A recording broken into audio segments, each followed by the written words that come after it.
الحمد لله الحمد لله وكفى وسلام على عباده الذين اصطفى أما بعد فقد قال الله تعالى في كلامه المجيد وفي فرقانه الحميد أعوذ بالله من الشيطان الرجيم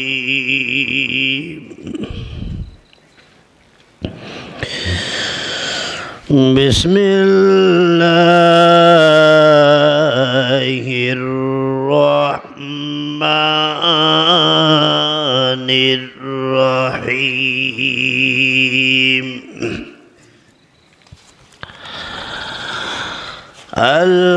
ألهاكم التكاثر حتى زرتم المقابر كلا سوف تعلمون ثم كلا سوف تعلمون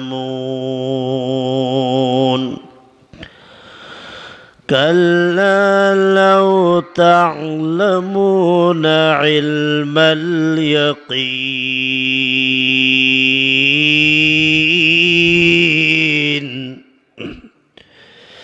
لترون الجحيم ثم لترونها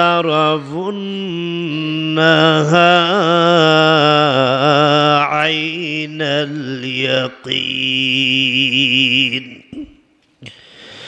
ثم لتسألن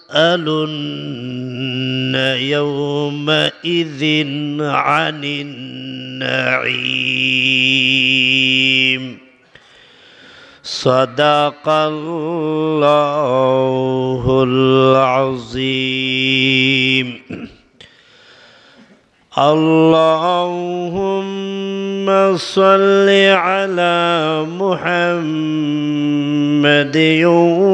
وعلى آل محمد كما صليت على إبراهيم وعلى آل إبراهيم إنك حميد مجيد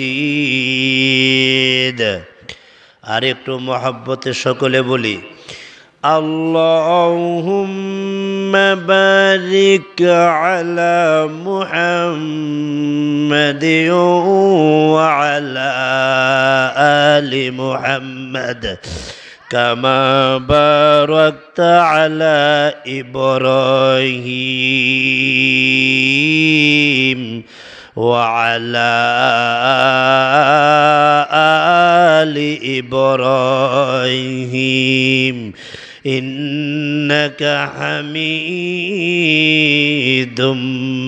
مجيد بلغ العلا بكماله كشف الدجى بجماله حسنت جميع خصال صلوا ये तेरे मिअराज है कि तुम लौहा कलम तक पहुँचा। ये तेरे मेअराज है कि तुम लौहा कलम तक पहुँचा और हमारा मेअराज है कि हम तेरे कदम तक पहुँचा। ला युमकिनु सना कमा कान हक़्क़ुहु बाद अज़ खुदा बुज़ुर्ग तुई क़िस्सों मुख़्तसर। रब्बिश रहली सदरी वयस्सिर ली अमरी वहलुल उक़दतम मिन लिसानी यफ़क़हू क़ौली। আলোচনা শুরু করার আগে অল্প সময় আল্লাহ পাকের জিকির করব। কার জিকির? আরেকটু জোরে কর, আরো জোরে বলেন। আল্লাহর জিকির করতে রাজি আছেন? আচ্ছা, আল্লাহ পাকের জিকির করলে আল্লাহ পাক খুব খুশি হয়, এতে কোনো সন্দেহ আছে? সন্দেহ নাই। আল্লাহর জিকির করলে কে খুশি হয়? আল্লাহ খুশি হয়। সুতরাং আসুন জিকিরের মাধ্যমে আগে আল্লাহরে খুশি করি, তারপর আলোচনা শুরু করি। কথা বলেন কিছু? রাজি আছেন? তাহলে মোহাব্বতে জিকির করতে হবে। আর যারা দাঁড়ায় আছেন আল্লাহর সন্তুষ্টির জন্য, একটু দয়া করে একটু বসে গেলে আল্লাহ খুশি হবে। কেউ দাঁড়ায় থাকবেন না, সবাই একটু বসে পড়েন, মোহাব্বতে জিকির করেন। যার সামনে যতটুকু ফাঁকা জায়গা আছে ফাঁকা জায়গাটা ফিল আপ করে ফেলেন। মোহাব্বতে উচ্চ আওয়াজে জিকির করবেন। যার যদ্দুর শক্তি আছে, রাজি আছেন? সমস্ত শক্তি জিকিরের মধ্যে খরচ করেন মোহাব্বতে। লা ইলাহা ইল্লাল্লাহ, লা ইলাহা ইল্লাল্লাহ, লা ইলাহা ইল্লাল্লাহ, লা ইলাহা ইল্লাল্লাহ, লা ইলাহা ইল্লাল্লাহ। আরো জোরে,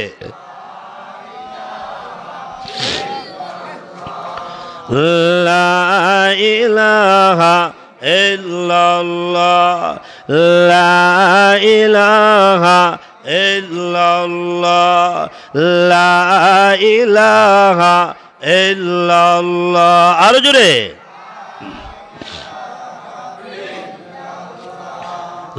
লা ইলাহা ইল্লাল্লাহ, লা ইলাহা ইল্লাল্লাহ।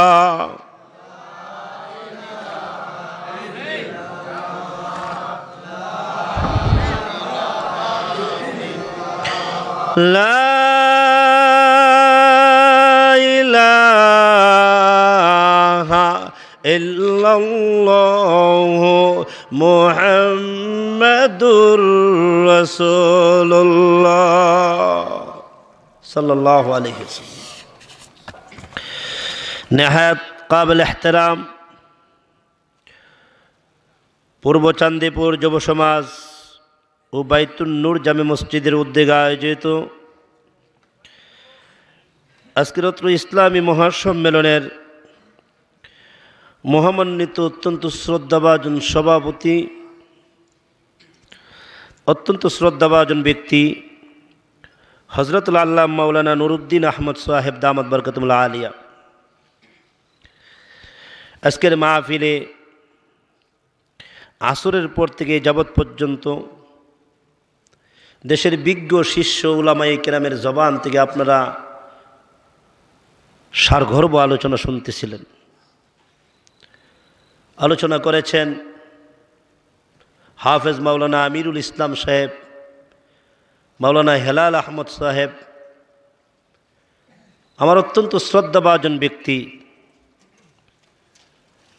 হজরতুল আল্লাহ মাওলানা আজিজুর রহমান শাইখে চণ্ডীপুরী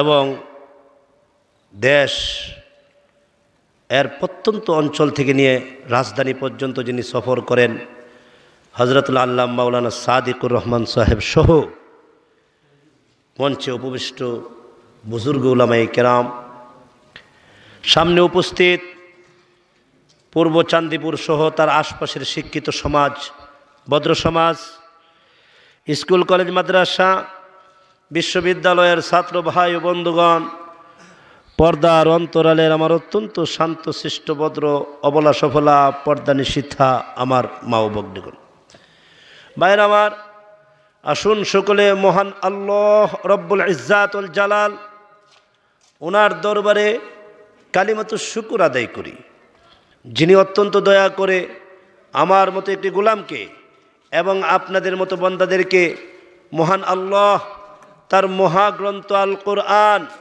তথা হেদায়াত গ্রন্থ আল কোরআনের ডাকে সাড়া দেওয়ার মতো তৌফিকটুকু দান করেছেন। মহাব্বতের কণ্ঠে কমপক্ষে একটিবার কালিমাতুশ শুকুর সম্মিলিত আওয়াজে আদায় করে বলি আলহামদুলিল্লাহ। আর একটু জোরে বলি আলহামদুলিল্লাহ। আলোচনা কিছু হইতো নি, কথা কয় না, হইতো নি, চলতো নি কিছু না? ওয়া শুনতে শুনতে ফেরেশান হয়েছেন গা? দুই হাত উঁচা করেন, লম্বা করেন, উঁচা করেন, উঁচা করেন, লম্বা করেন, জোরে করেন সুবহানাল্লাহ। হয়েছে না? আরো জোরে আলহামদুলিল্লাহ। আরো জোরে লা ইলাহা ইল্লাল্লাহ। আরো জোরে আল্লাহু আকবার। আরো জোরে বলেন আল্লাহু আকবার। হাত নামান। মাঝে মধ্যে সুবহানাল্লাহ, আলহামদুলিল্লাহ, লা ইলাহা ইল্লাল্লাহর দরকার লাগলে আপনারা আস্তে আস্তে বলবেন তো, না জোরে জোরে? আল্লাহ রাব্বুল আলামিন তৌফিক দান করে। আমি আপনাদের সামনে পবিত্র কুরআনুল কারীমের 30 পারা, কত পারা? আর একটু জোরে কোন, কত পারা? 30 পারা সূরাতুত তাকাসুর, কবরের একটা সূরা তেলাওয়াত করছি। এই সূরার মধ্যে কবরের কথা উল্লেখ আছে। কিসের কথা উল্লেখ আছে? কবরের কথা উল্লেখ আছে। আমাদের পাশে কবরস্থান আসেনি? আছে। সুতরাং আমাকে যেহেতু হযরতুল আল্লাহ মাওলানা নুরুদ্দিন সাহেব বলল এটা কবরস্থান, অনেক মানুষ এখানে ঘুমাই রয়েছে, তখনই আমার মন চেঞ্জ হয়ে গেছে যে যেহেতু কবরস্থান আছে তাইলে কবরের একটা সূরা তেলাওয়াত করব এবং আলোচনা করব। আশা রাখি ঈমান আমলের ফায়দা হবে। আপনারা কি বলেন? কিছু কবরের কথা শোনা দরকার আসেনি? আজকে আমাদের দিল শক্ত হয়ে গেছে, আমাদের কলব শক্ত হয়ে গেছে। মা বাবার কবরের পাশে সন্তান মোবাইলের গান বাজায়া চলে যায়, মা বাবার কথা স্মরণ করে না। এমন সন্তান আসেনি? মা বাবার কবরের পাশে দিয়া সিগারেট খাইতে খাইতে চলে যায়, মা বাবার কথা স্মরণ করে না। এমন সন্তানও বাংলার জমিনে আছে। এজন্য তো আমরা কপালে শান্তি নাই। কথা কোন না কিছু যে। এই সূরাটার নাম সূরাতুত তাকাসুর। দেখতে ছোট বলেন দেখতে ছোট, ছোট ছোট 8 আয়াত বিশিষ্ট একটা সূরা, পিচ্ছি পিচ্ছি ছোট ছোট 8 আয়াত। কত আয়াত? 8 আয়াত, মাত্র 120টা অক্ষর। বলেন 120টা অক্ষর, 8 আয়াত, দেখতে ছোট, পড়তে সহজ। সুবহানাল্লাহ কইতুন। দেখতে ছোট, পড়তে সহজ, নাম তার সূরাতুত তাকাসুর। 8 আয়াত, 120টা অক্ষর। প্রায় সময় বক্তৃতায় বলি, আজকেও বলে যায় যে সূরাটা দেখতে ছোট। আমরার দেশেও একটা প্রাণী আছে, নাম তার মশা। আসেনি মশা? না, আপনারা আশ্চর্য হয়েছেন মশার কথা শুনে। মশা নাই? এই মশাটা দেখতে ছোট, দেখতে ছোট না, কিন্তু তার কামড়টা তো খুব আরাম না বেরাম? সাংঘাতিক অবস্থা। যদিও মশাটা দেখতে ছোট, কিন্তু কামড়টা কম না বেশি? আমরা দেখছি মাঝে মধ্যে প্রথম কাতারে নামাজ পড়ে কিছু মুসল্লি, আর মসজিদের ভিতরে ঠাস ঠুস আওয়াজ। আরে এত আওয়াজ কে? চাচা এত আওয়াজ করেন কে? কারে বাতিজা বইল না, মশা কামড়ে শেষ করে লইতেছে। তো মশা কামড় দিলে তাই বলে কি নামাজের ভিতরে আওয়াজ করবেন? থাকতে পারি না, এমন কামড় মারে, কামড়ের ছুটে দেখা যায় নামাজের ভিতরে থেকে। এমন মুসল্লি সুনামগঞ্জ আসেনি? এক মশার কামড়ে নামাজের কাম শেষ।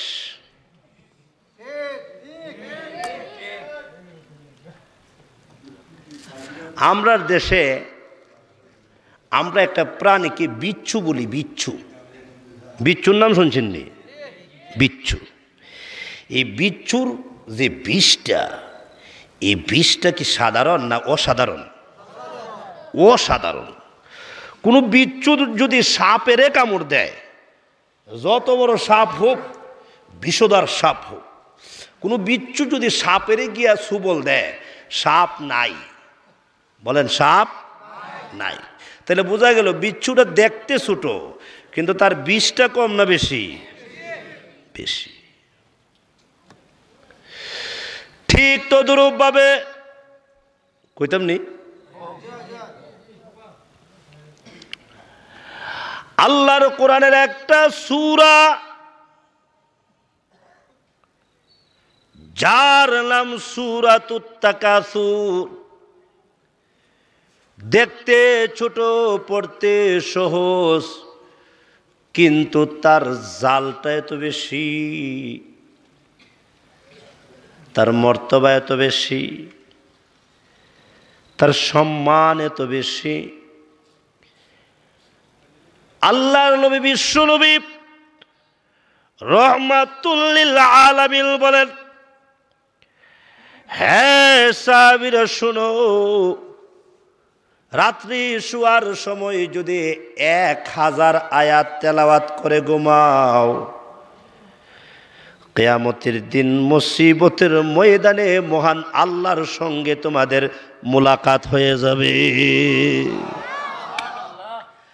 আল্লাহ পাক সন্তুষ্ট অবস্থায় তোমাদের সঙ্গে দেখা করবে। আল্লাহ পাক খুশি হইয়া তোমাদের জন্য আল্লাহর সামনের নূরের পর্দাটা খুলে দিবে, আর তোমরা আল্লাহর সঙ্গে সাক্ষাতে ধন্য হয়ে যাবে। কিন্তু নিয়ম হলো রাত্রে শোয়ার সময় 1000 আয়াত তেলাওয়াত করে ঘুমাইবে। সাহাবায়ে কেরাম বলেন, এত বড় সওয়াব, কিয়ামতের দিন আল্লাহর সঙ্গে মুলাকাত করব, আর আল্লাহ সন্তুষ্ট চিত্তে থাকবে, আমাদের উপরে রাজি থাকবে, খুশি থাকবে। কিন্তু আমলটা তো সাধারণ না। 1000 আয়াত অগনবীজি সওয়াবের কথা শুনে আমাদের অন্তরটা পাগল হয়ে গেল, কিন্তু আমলটা তো অত্যন্ত কঠিন। 1000 আয়াত তেলাওয়াত করা এটা তো সাধারণ ব্যাপার নয় গো নবী, আপনি দয়া করে একটু আমলটা কমায়া দেন। কিন্তু আল্লাহর সঙ্গে মুলাকাত করা এ তো এক অসাধারণ কথা। আল্লাহর সঙ্গে দেখা করতে চাই, মুলাকাত করতে চাই, আল্লাহ আমাদের উপরে সন্তুষ্ট থাকবে, আমরাও আল্লাহর উপরে রাজি থাকব। দয়া করে আমলটা একটু কমায়া দেন। 1000 আয়াত তেলাওয়াত করতে গেলে সারা রাত চলে যাবে। ওগো নবী দয়া করে একটু আমলটা কমায়া দেন। আল্লাহর নবী বিশ্ব নবী রহমাতুল লিল আলামিন একটা মুস্কি হাসি দিলেন। মুস্কি হাসি দিয়া ডাক দিয়া কয়ে, সাহাবীরা রে, আমি তোমাদের জন্যে আমলটা সহজ করে দেই। কুরআন শরীফের একটা সূরা আছে যার নাম সূরাতুত তাকাসুর। সূরাটা মাত্র ছোট ছোট 8 আয়াত, 120টা অক্ষর আছে। 120টা অক্ষর আছে, ছোট ছোট 8টা আয়াত আছে। ও সাহাবীরা বলো দেখি এই সূরাটা তেলাওয়াত করতে কতক্ষণ লাগবে? সাহাবায়ে কেরাম বলেন, ইয়া রাসূলুল্লাহ 1 মিনিট সময় লাগবে। আল্লাহর নবী বলেন, 1 মিনিট হোক আর আধা মিনিট হোক, এই সূরাটা যদি আমার কোনো উম্মত রাত্রে ঘুমাইবার সময় তেলাওয়াত করে, মহান আল্লাহ খুশি হইয়া তার আমল নামায় 1000 আয়াত তেলাওয়াত করার সওয়াব মহান আল্লাহ তার আমল নামায় দান করবে। 1000 আয়াত তেলাওয়াত করার সওয়াব আল্লাহ তার আমল নামায় দান করবে। আর আল্লাহ রাব্বুল আলামিন কিয়ামতের দিন তার উপরে খুশি থাকবে, রাজি থাকবে। আল্লাহর সঙ্গে মুলাকাত করা তার সহজ হয়ে যাবে। সাহাবায়ে কেরাম বলেন, সুবহানাল্লাহ সুবহানাল্লাহ। ওগো নবী, রহমতের নবী, বরকতের নবী, আমাদের জন্য আপনি এত সহজ করে দিয়েছেন।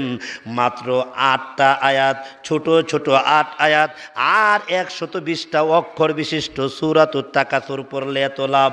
শুধু তাই নয়, কোন তাফসীরের কিতাবে উল্লেখ করা হয়েছে কবরস্থানের সামনে গিয়ে যদি এই সূরাটা কেউ তেলাওয়াত করে, এই সূরা তেলাওয়াতের বদৌলতে মহান আল্লাহ কবরের আযাব বন্ধ করিয়া দেয়। আরো জোরে কান সুবহানাল্লাহ, আরো জোরে বলেন সুবহানাল্লাহ। এই সূরার ফজিলত বলে শেষ করা যাবে না। অত্যন্ত মর্মান্তিক একটা সূরা, ফজিলতপূর্ণ একটা সূরা। এখন আসুন এই সূরা আল্লাহু আকবার, তার লাভটা দেখেন। তাফসীরের কিতাবে উল্লেখ করা হয়েছে, আসরের নামাজের পর যদি কোনো নেককার মানুষ যদি এই সূরাটা কয়েকবার তেলাওয়াত কইরা যদি কারো মাথার মধ্যে ফু দেয়, আপনি যদি বলেন, হুজুর আমার মাথাটা ব্যথা করে, আসসালামু আলাইকুম ও মুস্তাকিম বিল্লাহ হামিদি সাহেব আমার মাথাটা ব্যথা করে, তাফসীরের কিতাবে উল্লেখ করা হয়েছে ওই সময় যদি সূরাতুত তাকাসুরটা তেলাওয়াত কইরা ওই মাথা ব্যথাকারী ব্যক্তির মাথার মধ্যে ফু দেওয়া হয়, তাফসীরের কিতাবে আছে ফু দিতে দেরি হবে, তার মাথা ব্যথা দূর হইতে 1 মিনিট লেট হবে না। আরো জোরে বলেন আল্লাহু আকবার। এই সূরা পরে মাথায় ফু দিলে মাথা ব্যথা থাকে না, মাথার রিয়াকশন থাকে না। আল্লাহু আকবার। তো বলবেন যে হুজুর তাইলে মাঝে মধ্যে যদি এরকম করি আর যদি মাথা ব্যথা থাকে তাইলে এটা তরজমা কি হবে? তাইলে তার তরজমা হবে আমরা ইয়াকিন ঠিক হইছে না। কথা কোন না যে কিছু আমরা ইয়াকিন ঠিক হইছে না, ইয়াকিনের সাথে বিশ্বাস করতে হবে যে এই সূরা যদি আসরের নামাজের পর কেউ তেলাওয়াত কইরা মাথায় ফু দে, আমরা দেখছি আমাদের কাছে এরকম প্রমাণ আছে। আয়েশা কো, হুজুর আসসালামু আলাইকুম, হুজুর প্রচণ্ড ব্যথা, মাথায় প্রচণ্ড ব্যথা। তখন আমাদের এই হুজুররা তখন দেখা যায় কি জানে পরে আসেনি, কথা কয় না, আসেনি, দেখা যায় কি জানে পরে। এখন দেখা যায় মোবাইল করে কয়, হুজুর আসসালামু আলাইকুম। ওয়ালাইকুম আসসালাম। হুজুর আমার মাথা ব্যথা ভালোই গেছে। সুবহানাল্লাহ, আর আসতে কোন সুবহানাল্লাহ। হুজুর প্যারাসিটামল লাগে নাই, ঠিক কিনা জোরে কোন।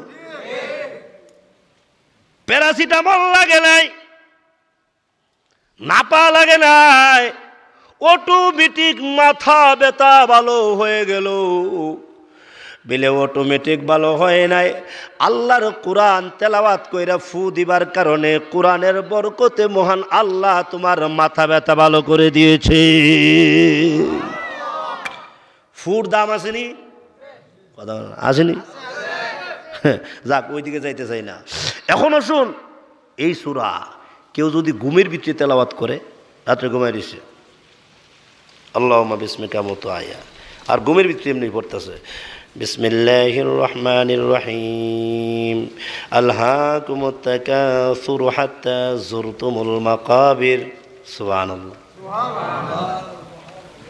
আচ্ছা বলুন তো দেখি, ঘুমের ভিতরে আল্লাহর কোরআন তেলাওয়াত করে এমন মুসলমান কি দুনিয়াতে নাই? আল্লাহু আকবার, জোরে কর আল্লাহু আকবার। আচ্ছা, তার প্রমাণটা আরো সুন্দর করে দেই। আচ্ছা, ঘুমের ভিতরে ঘুমাই রইছে, আর এমনি ডাকতেছে আর বলতেছে এ যাওয়া যাওয়া যাওয়া যাওয়া যাওয়া যাওয়া যাওয়া,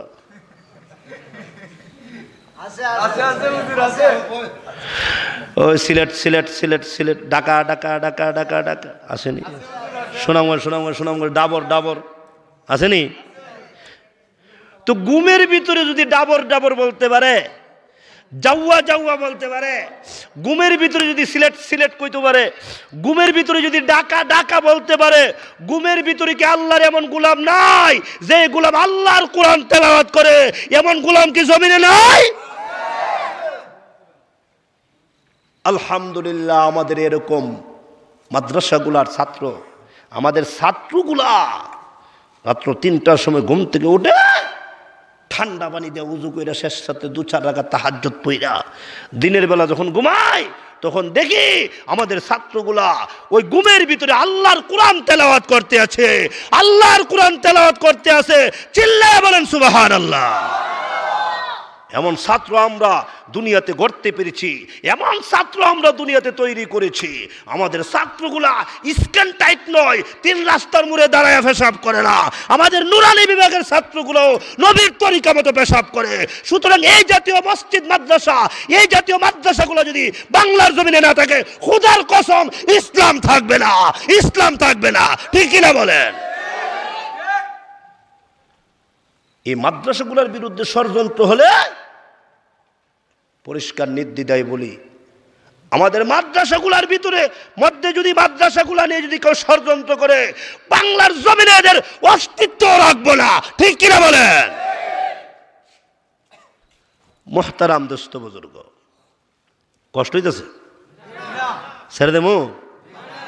আচ্ছা, এই সূরার শানে নুজুল, এই সূরার শানে নুজুল, শানে নুজুলটা হইল, শানে নুজুল আছে 3টা। কয়টা? কথা বল না, আমি বলবো একটা। লক্ষ্য করে শোনেন, ইহুদিদের একটা জমাত মুসলমানদের কাছে এসে বলতেছে, ভালো করে বুঝতে হবে, ইহুদিদের একটা জমাত, ইহুদিদের একটা দল, বেঈমান কাফেরদেরকে জমাত বলা যায় না, ইহুদিদের একটা দল মুসলমানদের কাছে এসে বলতেছে, তোমরা মুসলমান আর কয়জন, আর আমরা অভাব নাই, আমরার জনসংখ্যা অনেক বেশি, আমাদের জনসংখ্যার দিক দিয়ে আমরা অনেক উপরে আছি, আর তোমরা আর কয়জন? আছে একজন বেলাল, নাকের সেন্টার ঠিক নেই, আছে খাব্বাব খুবাইব, এদের কোনো সেন্টার বেন্টার নাই, বংশ টংশ নাই, কিচ্ছু নাই। বেলাল হাবশি দেশের গোলাম। কিন্তু আমাদের মধ্যে এমন নেতৃস্থানীয় লোক আছে, নাউজুবিল্লাহ কোন, জনসংখ্যার দিক দিয়েও আমরা বেশি, আর বংশ আমরা ন্যাশনাল বংশ, আর স্বাস্থ্য ফিটনেসের দিক দিয়েও আমরা তোমরা থেকে ভালো, বেলাল থেকে ভালো। মাঝে মধ্যে আবার গিয়ে কবর দেখায়, তফসিরের কিতাবে আছে, তফসিরে রুহুল মানির মধ্যে আল্লামা আলুসি রহমাতুল্লাহ আলাই শেষ খণ্ডের 223 পৃষ্ঠার মধ্যে লেখেন যে এই কবর আমাদের অমুক নেতার, ওই কবরটা আমাদের অমুক নেতার, ওই কবরটা তমুকের, এই কবরটা অমুক নেতার। এইভাবে কবর দিয়েও এরা গর্ববোধ করে, আবার বংশ দিয়া গর্ববোধ করে, জনসংখ্যা দিয়া গৌরব করে, মানে অহংকার করে জনসংখ্যা বেশি। আচ্ছা, আমি আপনাদেরকে জিজ্ঞাসা করতে চাই, আল্লাহ কি জনসংখ্যা দেখে না তাকওয়া দেখে? তাকওয়া দেখে। আল্লাহ কি গোষ্ঠী দেখে? আল্লাহ কি সেই গোষ্ঠী, কার গোষ্ঠী বড়, কে বুইয়া, কে খান, কে চৌধুরী, কে হাজারি, কে ভাডারি, এগুলা দেখে না তাকওয়া দেখে? তাকওয়া দেখে। আল্লাহ টাকা দেখে না, আল্লাহ পয়সা দেখে না, আল্লাহ বংশ দেখে না, আল্লাহ জনসংখ্যা দেখে না, আল্লাহ ঈমান দেখে আর তাকওয়া দেখে। ঠিক কিনা জোরে? লক্ষ্য করে শুনেন, আমাদের নবী, বিশ্ব নবী রাহমাতুল লিল আলামিন মাত্র 313 জন সাহাবীদেরকে নিয়ে আল্লাহর নবী যখন রওনা দিলেন বদর নামক যুদ্ধের ময়দানে, জিহাদের ময়দানে। এও বদরের যুদ্ধ হয়েছে রমজান মাসে, হিজরি, দ্বিতীয় হিজরি। রমজান হলো 17 রমজান। আল্লাহু আকবার। পেটে খানা নাই, কিছুই নাই। এমনও সাহাবীদের ঘরে তেমন খাবার দাবার ছিল না। একজন সাহাবী এসে বলে, ইয়া রাসূলুল্লাহ, 5 দিন পর্যন্ত চুলায় আগুন জ্বলে না, কিন্তু আল্লাহর নামের কসম করে বলে আপনার চেহারাটা দেখার সাথে সাথে আমার পেট ভরে গেছে। একজন সাহাবী এসে বলেন, ইয়া রাসূলুল্লাহ, মাতা সা, কবে কিয়ামত হবে? কিয়ামত কবে সংগঠিত হবে? ওগো নবীজি, কিয়ামত কবে কায়েম হবে? আল্লাহর নবী রাহমাতুল লিল আলামিন বলেন, কিয়ামতের জন্য তুমি কি তৈরি করেছো? কিয়ামতের জন্য তুমি কি রেডি করেছো?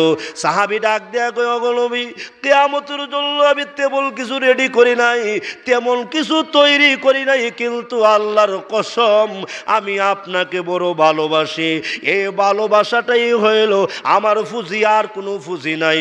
ওগো নবীজি, আল্লাহর নামের কসম করে বলি, আমার রক্তের ভিতরে আপনার মহব্বত অনেক বেশি, আমার গোশতের ভিতরে আপনার মহব্বত অনেক বেশি।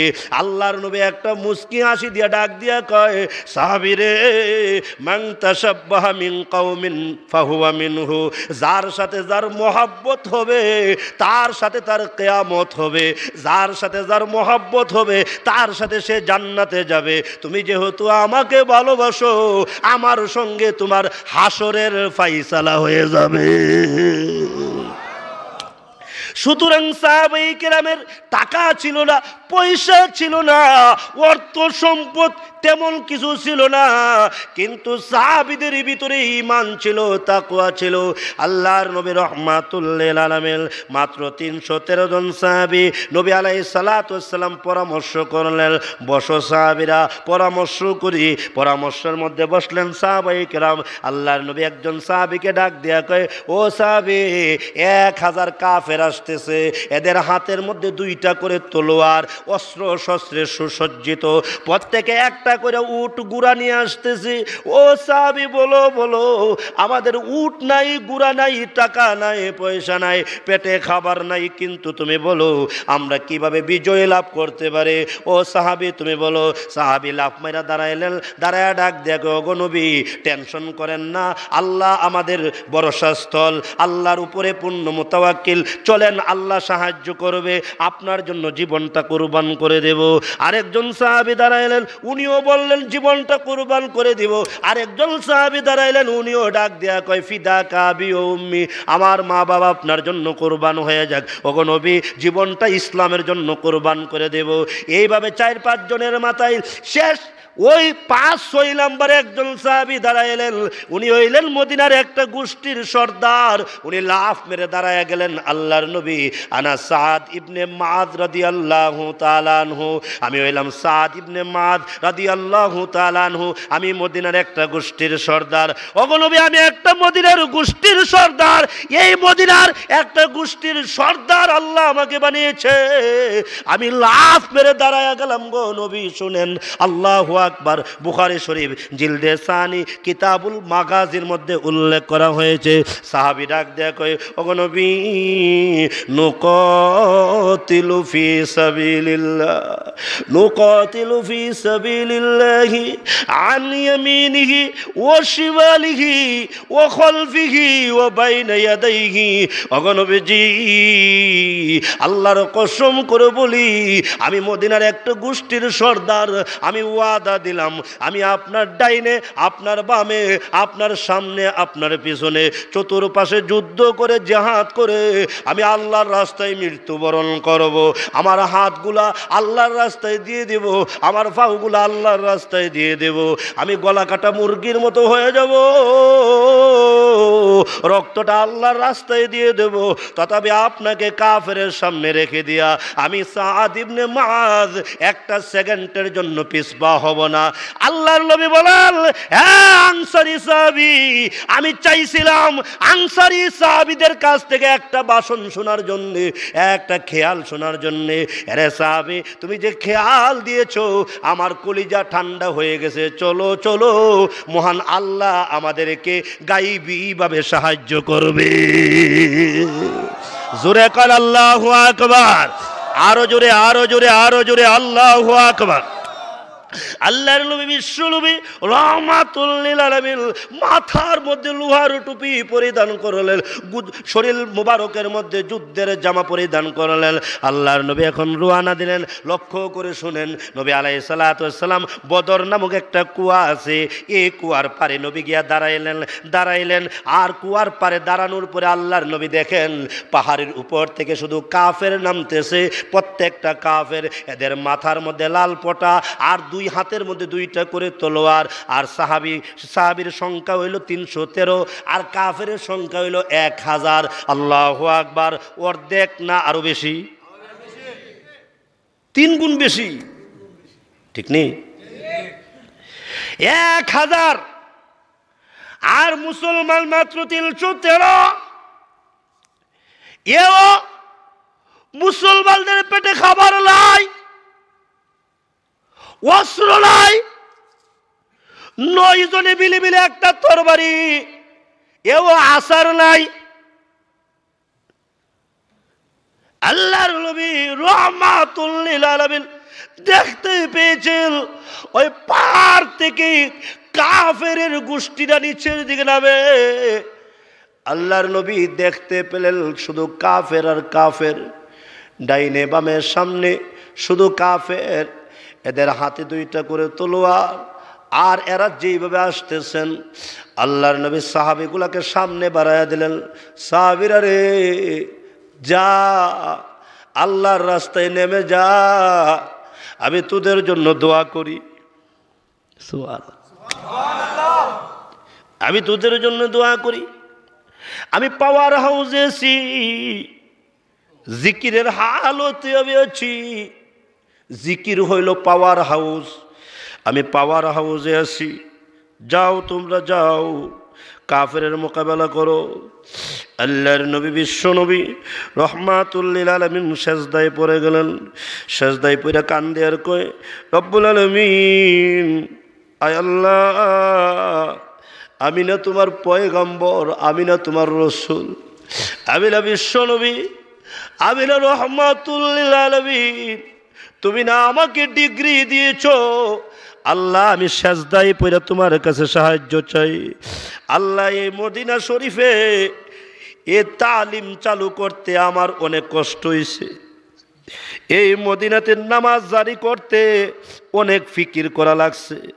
এই মদিনার বাসিন্দাদেরকে জামাতে শরীক করতে গিয়া আমার অনেক ফিকির করা লাগছে। আল্লাহ তুমি কি চাও গো মদিনাতে নামাজ বন্ধ হয়ে যাক? আল্লাহ তুমি কি চাও গো মদিনাতে রুকু সাজদা বন্ধ হয়ে যাক? আল্লাহ তুমি কি চাও এই মদিনাতে গাস্ত বন্ধ হয়ে যাক, তালিব বন্ধ হয়ে যাক, এই মদিনাতে কোরআন তেলাওয়াত বন্ধ হয়ে যাক? এটা কি তুমি চাও নাকি? যদি চাও আমার প্রত্যেকটা সাহাবীকে শহীদ করে দাও, আমার কোনো সমস্যা নাই। আর যদি মনে করো রুকু চালু রাখবা, সেজদা চালু রাখবা, যদি মনে করো কোরআন তেলাওয়াত চালু রাখবা, তাহলে আমার প্রত্যেকটা সাহাবীরে শহীদ করে দিও না। আল্লাহ আমার প্রত্যেকটা সাহাবীরে শহীদ করে দিও না। আল্লাহর নবী দুই হাত উঠাইয়া দিয়েছেন, আবার সেজদায় পড়ে যান, আবার দুই হাত উঠাইয়া দেন, আবার সেজদায় পড়ে যান। হযরত আলী রাদিয়াল্লাহু তাআলা আনহু বলেন, রণাঙ্গনের ভিতরে আমি ছিলাম, রণাঙ্গনের ভিতরে হঠাৎ করে আল্লাহর নবীর কথা আমার স্মরণ হয়ে গেছে। ওই জিহাদের ময়দানের ভিতরে হঠাৎ করে আল্লাহর নবীর কথা স্মরণ হয়ে গেছে। না জানে নবী কোন অবস্থায় আছে। হযরত আলী বলেন, ওই বদরের প্রান্তর থেকে দৌড়ায় আসলাম আল্লাহর নবীর অবস্থা দেখার জন্যে। আয়েশা দেখি বিশ্ব নবী রহমাতুল লিল আলামিন সেজদায় পড়ে কাঁদতে আছে। আল্লাহ আমার প্রত্যেকটা সাহাবীরে শহীদ করে দিও না, আল্লাহ আমার প্রত্যেকটা সাহাবীরে শহীদ করে দিও না। হযরত আলী বলেন, আল্লাহর নবীকে জীবনে কোনোদিন উদাম হইতে দেখি নাই, উদলা হইতে দেখি নাই। নবী আলাইহিস সালাতু ওয়াস সালাম জীবনে কোনোদিন উদলা হয় নাই, জীবনে কোনোদিন উদাম হয় নাই। কিন্তু আজকে দেখতে পেয়েছি আল্লাহর নবী সেজদায় পড়ে রয়েছে, নবীর শরীর মুবারকের চাদরটা জমিনে পড়ে গেছে, আল্লাহর নবীর খবর নাই। নবী আলাইহিস সালাতু ওয়াস সালাম একেবারে উদলা হয়ে গেলেন, উদাম হয়ে গেলেন। শরীর মুবারক থেকে কোনো প্রত্যেকটা কাপড় জমিনে পড়ে গেল, চাদরটা জমিনে পড়ে গেল, আর নবীর সারা শরীর থেকে গাম বাহির হচ্ছে। আল্লাহর নবী কাঁদতে আছে। এমন সময় দেখা যায় হযরত আলী বলেন, ওগো নবীজি আপনি এমন করে কাঁদেন না গো, আপনি আল্লাহর পয়গাম্বর, আল্লাহ আপনাকে সহযোগিতা করবে। আল্লাহর রাসূল বলেন, আলী ডিস্টার্ব দিস না, অসুবিধা করিস না, যা রণাঙ্গনের মধ্যে যা, জিহাদের ময়দানে যা, আমাকে আল্লাহর সামনে কাঁদতে দে, আমার কান্না ডিস্টার্ব দিস না। এমনি তখন আল্লাহর নবী রহমাতুল লিল আলামিন সেজদায় পড়ে যখন কান্না শুরু করলেন, এমনি মহান আল্লাহ ডেকে ডেকে বলেন, হাবিব আমার, আপনার কান্না সইতে পারি না, আপনার কান্না বরদাস্ত করতে পারি না, আপনার চোখের পানি আমি আল্লাহ সইতে পারি না। ওগো নবী সেজদা থেকে মাথা উঠান, আমি আল্লাহ আপনার দরখাস্ত মঞ্জুর করেছি। ডাইনে বামে আমি আল্লাহ 1000 ফেরেশতা পাঠিয়েছি, ডাইনে বামে 1000 ফেরেশতা পাঠিয়েছি, আরো লাগলে আরো দেব, তথাপি কাফেরদের সামনে আপনাকে বেইজ্জতি করব না। আল্লাহ রাব্বুল আলামিন হাজার হাজার ফেরেশতা পাঠায়া মুসলমানদের ইজ্জত রক্ষা করেছেন। বদরের যুদ্ধে মুসলমানেরা বিজয় লাভ করেছেন, কিন্তু ইহুদিরা বুঝে না। ইহুদিদের কথা হইল, ও মুসলমানের দল, তোমরা জনসংখ্যার দিক দিয়া কম, আর আমরা জনসংখ্যার দিক দিয়ে বেশি, আমাদের গোষ্ঠী বড়, আমাদের পাওয়ার বেশি, আমাদের এই বেশি সেই বেশি, এইভাবে পাওয়ার দেখায়। আল্লাহ রাব্বুল আলামিন রাসূলকে জানায়া দিলেন, ওগো নবীরা যতই পাওয়ার দেখাক না কেন, যতই পাওয়ার দেখাক না কেন, টেনশন করেন না, আমি আল্লাহ রাব্বুল আলামিনের সাহায্য আপনার সাথে আছে, আমি আল্লাহর সহযোগিতা আপনার সাথে আছে। জিবরাইল আলাইহিস সালাতু ওয়াস সালাম আসলেন, আয়েশা ডাক দিয়া কয়, ওগো নবী টেনশন করেন না কে? আল্লাহর নবী ডাক দিয়া কয়, টেনশন না, এরা কিন্তু বংশের পাওয়ার দেখায়, আমার কোনো টেনশন নাই, ঠিক আছে। এরা পাওয়ার দেখায়, বংশের পাওয়ার, এরা জনসংখ্যার পাওয়ার দেখায়, এরা স্বাস্থ্যের পাওয়ার দেখায়, এরা গোষ্ঠীর পাওয়ার দেখায়। এমনি জিবরাইল ডাক দিয়া কয়, এদের পাওয়ারকে আল্লাহ খতম করে দিলেন, সূরাতুত তাকাসুর নাযিল করলেন। আল্লাহ নবী বলেন, সূরাতুত তাকাসুর বলে, হ্যাঁ সূরাতুত তাকাসুর। আল্লাহ নবী খুশি হয়ে গেলেন। আত্তাহিয়াতুর শুরুতে পাউগুলো জানুগুলো মেরে আল্লাহ নবী বসে গেলেন। এমনি জিবরাইল তেলাওয়াত শুরু করে দিলেন, আল্লাহ কুমুত তাকাসুর হাত্তা হাত্তা যুরতুমুল মাকাবির। আল্লাহ রাব্বুল আলামিন বলেন আলহাকুম আত-তাকাসুর। আল্লাহ রাব্বুল আলামিন বলেন তোমাদেরকে গাফেল করে ফেলেছে, গাফেল হয়ে গেছো তোমরা। আত-তাকাসুর প্রাচুর্যের প্রতিযোগিতায় পড়ে গেছো, ধন সম্পদের প্রতিযোগিতা, ক্ষমতার প্রতিযোগিতা, লোভ লালসার প্রতিযোগিতা, টাকা পয়সার প্রতিযোগিতা, সম্পদের প্রতিযোগিতায় তোমরা গাফেল হয়ে গেছো। আল্লাহু আকবার। বলুন তো দেখে আমাদের মধ্যে সম্পদের প্রতিযোগিতা আসেনি? এটা ছিল ইহুদিদের, এটা এখন আমরা বিক্রি এসে বলছি। কথা কন না কিছু। সম্পদের প্রতিযোগিতা আমরার ভিতরে এমন ভাবে আসছে, আজকে দেখা যায় উনাকে আল্লাহ রাব্বুল আলামিন ধন সম্পদ দিছে, কিন্তু দেখা যায় উনার সাথে আমার হিংসা শুরু হয়ে গেল। এখন দেখা যায় উনারে কেমনে নিচে নামাইমো, এমন স্বভাব মনে হয় মুসলমানের নাই। কেমনে নিচে নামাইতাম, এই নুরুদ্দিন সব উপরে চলে গেছে, এরে নিচে নামাও, ধরো টানো, নিচে নামাও। যখন কোনো দিক দিয়ে পারে না, তখন দেখা যায় আল্লাহ উনারে বাড়াইতে আছে, আল্লাহ উপরে উঠাইতেছে, বাড়াইতে আছে। আর যার ভিত্তি হিংসা থাকবে না, যার ভিত্তি দুনিয়ার মোহাব্বত থাকবে না, তাকে আল্লাহ রাব্বুল আলামিন দুনিয়াতে সম্পদ না দিলেও ইজ্জত দিবে। কথা বলেন না যে ইজ্জত দিবে, সম্মান দিবে। আমাদের আকাবিরিন, আমাদের যারা বুজুর্গ আসলাফ, তাদেরকে আল্লাহ তাআলা অনেক সময় দেখা গেছে সম্পদ নাই, হ্যাঁ, কিন্তু আল্লাহ তাআলা তাদেরকে ইজ্জত দিছে। আল্লামা জুনায়েদ বাবুনগরী গতকালও আমি দেখে আসছি, খিদমা হসপিটালে হযরতের সামনে তিনবার হাত উঠাইলাম। জিজ্ঞাসা করলেন যে আপনি এতক্ষণে আসলেন? আমি তো আরো আগেই আসছি খিদমা হসপিটালে। আমি বললাম হযরত সফরের ব্যস্ততার কারণে আমি আপনার পাশে এসে হাজির হতে পারি নাই, মাফ করে দেন। তখন বলে দুইটা হাত তুলেন, একটু দোয়া করেন। তখন দুইটা হাত উঠা এলাম। আল্লামা নূর হোসেন কাসিমি দামাত বরকাতুল আলিয়া সহ দেশের শীর্ষ বুজুর্গ উলামায়ে কেরাম ছিল, দুই হাত আকাশের দিকে উঠায়া যখন জুনায়েদ বাবুনগরীর জন্য আমরা দোয়া করতেছিলাম, বাবুনগরীর চোখ দিয়ে ঝরঝর করে চোখের পানিগুলো পড়তেছিল আর ঝরঝর করে কাঁদতেছিল। আমি তখন চিন্তা করতে লাগলাম, খিদমা হসপিটাল ছাড়াও বাংলাদেশে বড় বড় হসপিটাল আছে, সেই স্কয়ার হসপিটাল আছে, ইউনাইটেড হসপিটাল আছে, বড় বড় হসপিটাল আছে। আমি জিজ্ঞাসা করলাম, উনার খাদেমদেরকে জিজ্ঞাসা করলাম, আল্লামা জুনায়েদ বাবুনগরীর জন্য স্পেশাল হসপিটাল উনার জন্য তো রেডি আছে, উনি তো ওইখানে গেলেও পারে, এই নর্মাল হসপিটালে ওনাকে আনলেন কেন? সঙ্গে সঙ্গে আমাকে বলল, হুজুর, এই আল্লামা জুনায়েদ বাবুনগরী উনার এত অর্থ সম্পদ নাই যে একটা বিশাল বড় হসপিটালে গিয়ে উনি চিকিৎসা করবে, এত বড় সম্পদের মালিক উনি হন নাই, এত বড় সম্পদ আল্লাহ উনাকে দেন নাই। আল্লাহু আকবার। তখন চিন্তা করে দেখলাম যে হক্কানি উলামায়ে কেরামদেরকে আল্লাহ সম্পদ না দিলেও জুনায়েদ বাবুনগরীকে চিনে না বাংলার জমিনে এমন মুসলমান নাই। ঠিক কিনা বলেন? ইজ্জত দিয়েছে, সম্মান দিয়েছে, কিন্তু সম্পদ নাই, টাকা পয়সা কম। আল্লাহু আকবার। যেই টাকা বেতন পাই এই টাকা দিয়েই আল্লাহ সংসার চালায়। আল্লাহু আকবার। আমাদের উলামায়ে কেরামের অবস্থা এমন।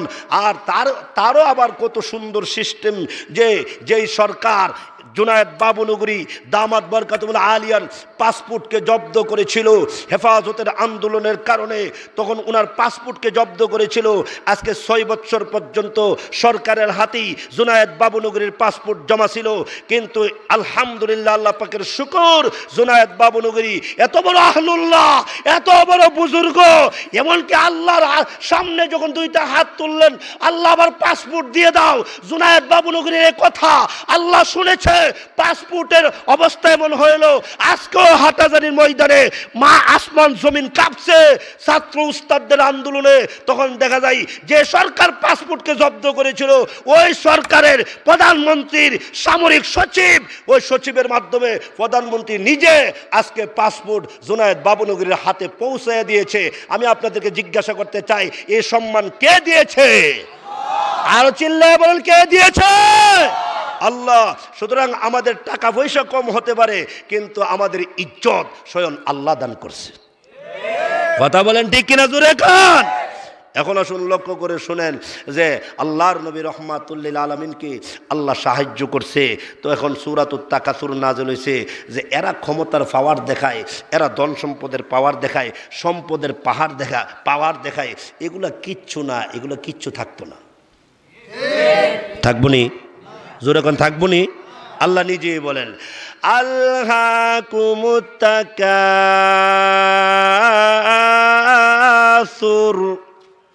আল্লাহ বলেন তোমাদেরকে গাফেল করে ফেলেছে প্রাচুর্যের প্রতিযোগিতা, সম্পদের প্রতিযোগিতা। আচ্ছা বলুন তো দেখি, সুদ খায় কেন? কোন কারণে? ওই যে আরেকজনকে সে নিচে নামাইতে পারতেছে না, ওই লোক ব্যবসার মাধ্যমে বড় হয়েছে, হে ডাক দিয়া কয় তাইলে হে তো ব্যবসার মাধ্যমে বড় হয়ে গেল, আমি তো এখন ব্যবসা করার টাইম নাই, 8 ঘন্টা ডিউটি কইরা 400 টাকা লাভ, ওই 9 ঘন্টা ডিউটি কইরা 2000 টাকা লাভ, এত কম লাভে আমার হইতো না। এখন দেখা যায় হে সুদের ব্যবসা শুরু করে দিছে, হেরে কেমনি নিচে নামাইব? হেরে নিচে নামাইতে গেলে আমারও তো বড় লোক হইতে হইব, টাকা পয়সার মালিক হইতে হইব। এখন ধন সম্পদের প্রাচুর্যতার প্রতিযোগিতা এখন লাগে গেছে সুদের ব্যবসায়। সুদের ব্যবসায়ী মনে হয় সুনামগঞ্জে নাই, আসেনি? এখন সুদের ব্যবসা লেগে গেছে, হ্যাঁ এখন সুদ খা। এখন দেখা যায় 100 টাকায় 5 টাকা, 500 টাকায় 50 টাকা এ সুদ লাগাই দিছে। সুদ খাইতে খাইতে খাইতে খাইতে এই যে সুদের ব্যবসা শুরু করলা, হ্যাঁ বেটা ব্যবসার মাধ্যমে বড় লোক হইছে। ব্যবসা চিরস্থায়ী হালাল, আহাল্লাল্লাহুল বাইআ ওয়া হাররামার রিবা। হ্যাঁ আল্লাহ ব্যবসাকে হালাল করেছেন, সুদকে হারাম করেছেন। কিন্তু এখন হে সুদ শুরু করে দিল। আর কয় কি, সুদও তো একটা ব্যবসা। জোরে কর নাউজুবিল্লাহ। সুদ একটা ব্যবসা, সুদ ব্যবসা। সুদের দ্বারা বড় লোক আরো বড় লোক হয়, গরিব আরো গরিব হয়। কথা বলেন না যে সুদের দ্বারা বড় লোক আরো বড় লোক হয়, গরিব আরো গরিব হয়, তার নাম সুদ। ব্যবসার দ্বারা বড় লোক কোনো সময় ছোট লোক হয়ে যায়, গরিব কোনো সময় ধনী হয়ে যায়, গরিবের ভাগ্য খুইলা যায়, এতিমের ভাগ্য খুইলা যায়। ব্যবসার দ্বারা এতিম বড় লোক হয়ে যায়, আবার অনেক সময় ব্যবসার দ্বারা বড় লোক আস্তে আস্তে তার ব্যবসা শেষ, সব শেষ। সুতরাং যে ব্যবসার মধ্যে লাভ আছে লস আছে ওইটা ব্যবসা, যেটার মধ্যে শুধু লাভ আর লাভ, লসের কোনো কিচ্ছু নাই, এটা সুদ, এটা হারাম, ইন্টারন্যাশনাল হারাম। পায়খানা খাওয়া যেমন হারাম, সুদ খাওয়া তেমনি হারাম। কথা বলেন, কথা বলেন, বলেন। সুতরাং সুদ হারাম, ঠিক কিনা জোরে কোন? ঘুষ হারাম নি? ঘুষ আসেনি বাংলাদেশও? টাটকা, একেবারে টাটকা ঘুষ আছে। ঘুষ খাওয়া হারাম, সুদ খাওয়া হারাম, দুর্নীতি হারাম। কথা কন না যে কেউ যদি বলেন এই মিয়া তুমি 1 গ্লাস পেশাব খাও, হে খাইব? জীবনও খাইতো না। হে আরো ফালতা আপনার বিরুদ্ধে মামলা করব যে আমাকে পেশাব খাইতে কয়, আরে চণ্ডীপুর থাকতে দিব না। কিন্তু পেশাব খাওয়া যেমন হারাম, ঘুষ খাওয়া তেমনি হারাম। সুতরাং ঘুষ টাটকা, এটা প্রতিদিন খাইতেছে, আসেনি? আসেনি? টাটকা ঘুষ খাইতে খায় না, পেশাব দিলে পেশাব খাইতো না। অথচ দুটোটা এক কোয়ালিটির হারাম। মদ খাওয়া হারাম নি? হ্যাঁ, এখন প্রাচুর্যের প্রতিযোগিতায় মদ খাওয়া শুরু হয়ে গেছে। আগে ছেলেটা ভালো ছিল, এখন ছেলেটা মদ খায়, এমন ছেলে মনে আপনারা দেশে নাই? আগে ভালো ছিল, এখন মদ খা। এখন 3 রাস্তার মোড়ে দাঁড়ায় দাঁড়ায় খা। আসেনি? আসেনি? আসে কেন? মদের প্রতিযোগিতা শুরু হয়ে গেছে, সুদের প্রতিযোগিতা শুরু হয়ে গেছে, ঘুষের প্রতিযোগিতা শুরু হয়ে গেছে, বিভিন্ন গুনাহের প্রতিযোগিতা শুরু হয়েছে। আল্লাহ বলেন এই প্রতিযোগিতা তোমাদেরকে গাফেল করে ফেলছে, আল্লাহ থেকে তোমরা দূরে চলে গেছো। কথা বলেন। প্রাচুর্যের প্রতিযোগিতা, সম্পদের প্রতিযোগিতা, ধন সম্পদের প্রতিযোগিতা, তোমরা গাফেল হয়ে গেছো। আল্লাহ বলেন এই প্রতিযোগিতা একদিন বন্ধ হয়ে যাবে। কোন দিন?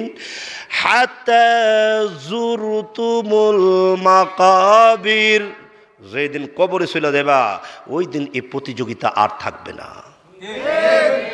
আসেনি তার প্রতিযোগিতা? ওমা, এখানে এখানে যারা শুয়ে রয়েছে, আমার কথা বুঝিনি আপনারা?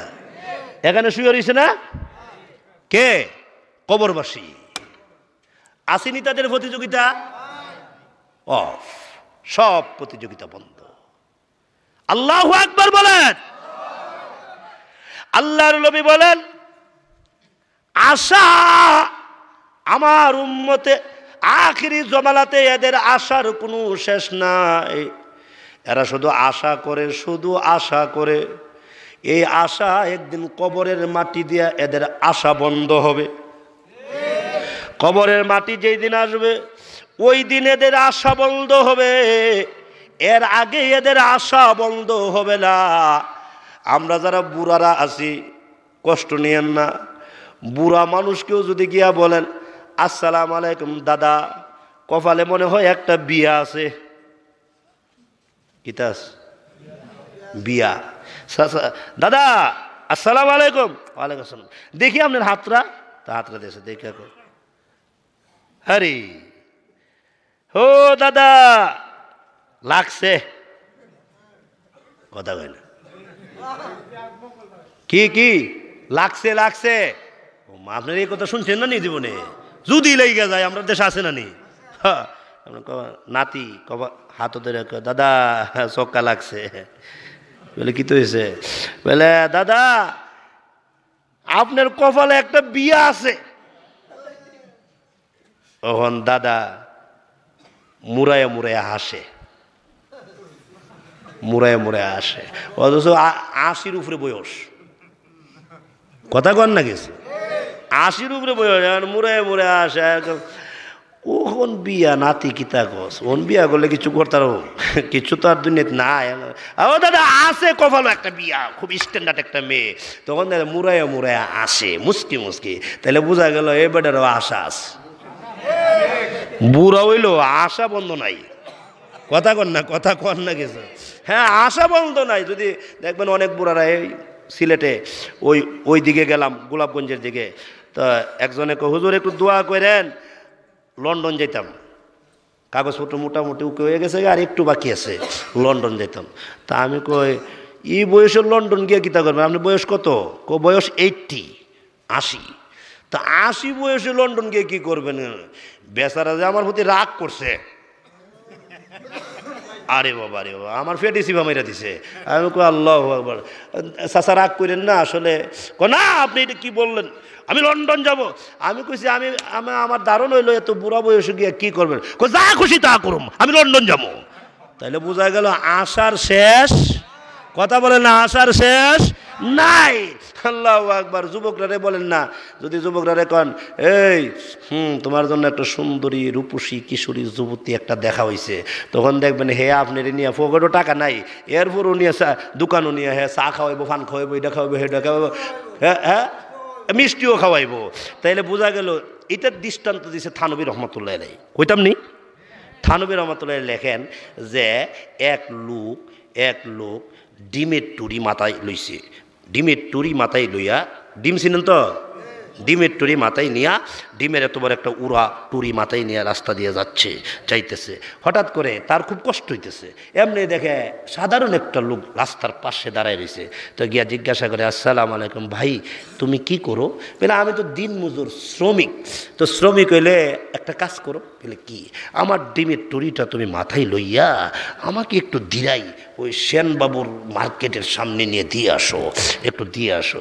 সে ওইটা কয় ঠিক আছে, আমার কাম হইতো এগুলা, সমস্যা নাই, কিন্তু মালফানি কত দিবেন? প্রাচুর্যের প্রতিযোগিতা কত দিবেন? এমনি তখন কয় আচ্ছা টাকা দে মনে কয় না, আগে ফিক্সড করতে হবে। এমনি কয় যে ঠিক আছে 5 টাকা দে মনে, কয়টা 5 টাকা হবে না, আপনি আরও বাড়াইয়া দিতে হইব। শেষ পর্যন্ত দেখা যায় ধরেন 10 টাকা মূল্য ধার্য হইল। এখন ডিমের টুরি সে মাথায় লইছে, দিনমজুর ডিমের টুরি মাথায় লইছে। মাথায় লোয়ার পরই তার আশা শুরু হয়ে গেছে। কি শুরু হয়ে গেছে? আশা। ডিমের টুরি মাথায় লইছে, লই আশা, আশা শুরু হয়ে গেছে। ডিমের টুরি মাথায় লইলাম, সেন মার্কেটের সামনে নিয়ে দিমু, 10টা টাকা পাইমু। 10 টাকা দিয়া আমি কি করবো? একটা মুরগি কিনবো, একটা মুরগি কিনবো। আশা, কথা বুঝেন কি? আশা। এর ডিমের টুরি মাথায় লইয়া তা চলে গেছে হে মুরাকাবা, মুরাকাবা শুরু হয়েছে। ডিমের টুরি মাথায় লইছি, সেন মার্কেটের সামনে নিয়ে দিলেই 10টা টাকা পাইলাম। 10 টাকা দিয়ে একটা মুরগি কিনবো, মুরগি, মুরগি কিনবো, মুরগি, মুরগি, মুরগি দিব এন্ডা, মুরগি দেব কি? ডিম, ডিম, ডিম দিব। আপনার গ্রামের ভাষা কো এন্ডা। আচ্ছা, ডিম দিবে।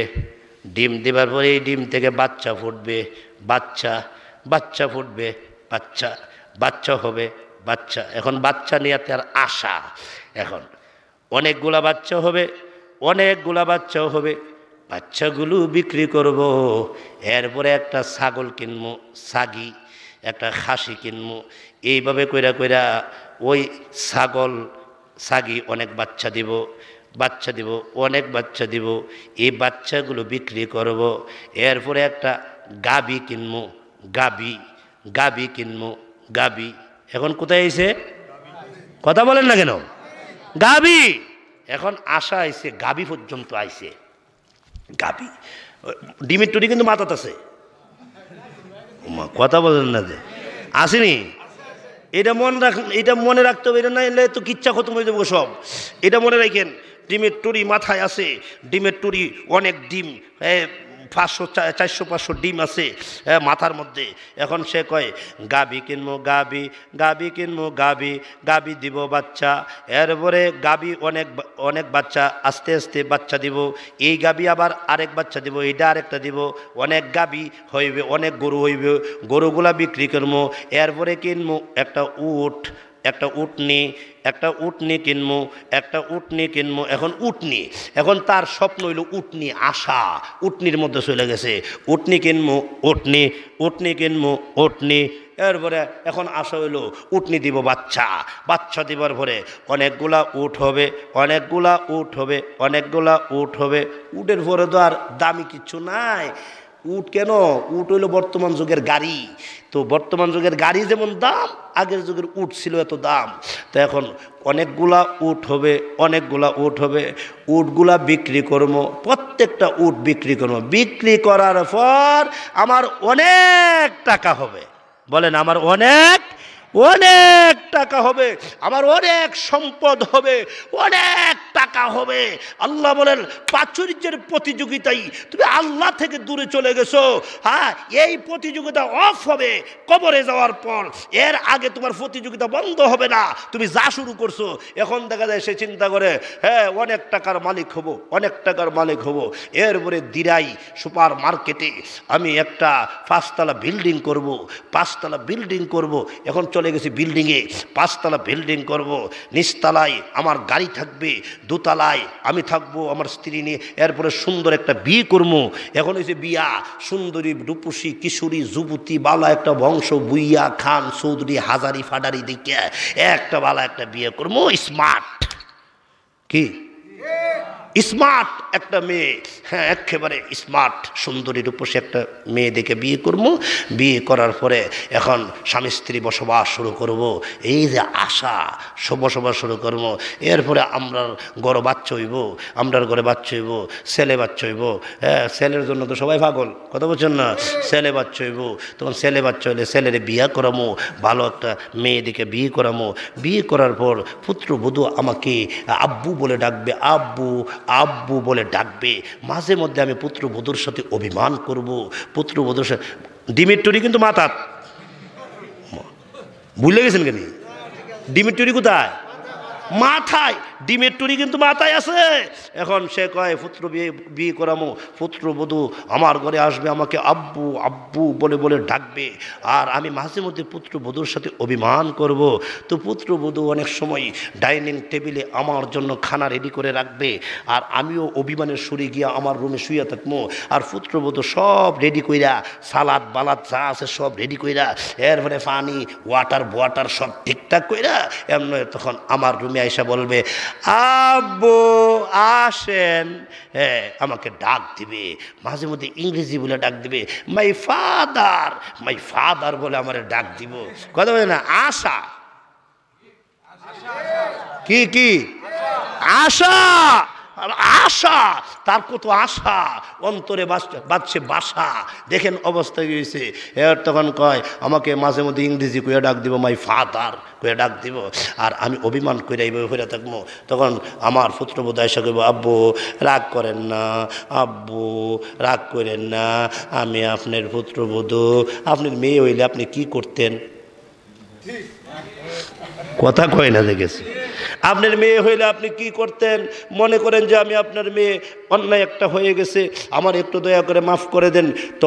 আমি আবার অভিমান করে বলবো, তখন অভিমান করে আমি মাথা নেড়ে বলবো, মাথা তখন সোজা থাকবে না, মাথা বাঁকা করে কমো, না খাবো না। কথা কয় না, না খাবো না, এবার যে রাগ করেছি আর খাবো না। তখন আমি অভিমান করে এবার মাথা নেড়ে বলবো খাবো না। ডিমের টুরি মাথায় আছে তো? আছে বিলে? আছে না গেছে? হ্যাঁ, ডিমের টুরি ভরে গেল নিচে, পইরা ডিম টিম মামলেট সামলেট এন্ডা বেন্ডা হয়ে করে সব শেষ। এখন 500 ডিম সব গেছে গায়ে একেবারে শেষ হইয়া, এখন ডিমের টুরি নিচে পড়ে গেল। আর এখন দেখা যায় হে জিব্বার মধ্যে কামড় দিছে। আর ডিমের আসল মালিক যিনি, উনি তখন দিয়ে মাথার মধ্যে থাপ্পড় দিয়া হাই কপাল গেল রে গেল 500 ডিম গেল এমনি। তখন গিয়া তাকে থাপ্পড় দেওয়ার বেয়াদব কাজটা করলে কি, হাই কপাল আবার 500 ডিম শেষ করে লাইলে, তোর জন্য এখন শাস্তির ব্যবস্থা হইব। হে ডাক দেয়া কয়, শাস্তি দেন আর যা দেন, আপনি মাথার মধ্যে থাপ্পড় দেন কেন? আপনার মাথার মধ্যে কি হয়েছে? আমার মাথায় পানি দে, তাড়াতাড়ি 1 বালতি পানি দে। আমি বাঁচতাম না। আপনার মাথায় যদি 1 বালতি পানি দেওয়া লাগে, আমার মাথায় 7 বালতি দেওয়া লাগবো। কই বালতি? 7 বালতি। আপনি বলতেছেন আপনার ডিম চলে গেছে, কিন্তু শুনেন আমার কত কিছু গেছে দেখেন। আমার 1 নাম্বার আমার মুরগি চলে গেছে, মুরগি নাই। 2 নাম্বার আমার খাসি চলে গেছে, খাসিগুলা নাই। 3 নাম্বার আমার গাবি চলে গেছে, গাবিগুলা নাই।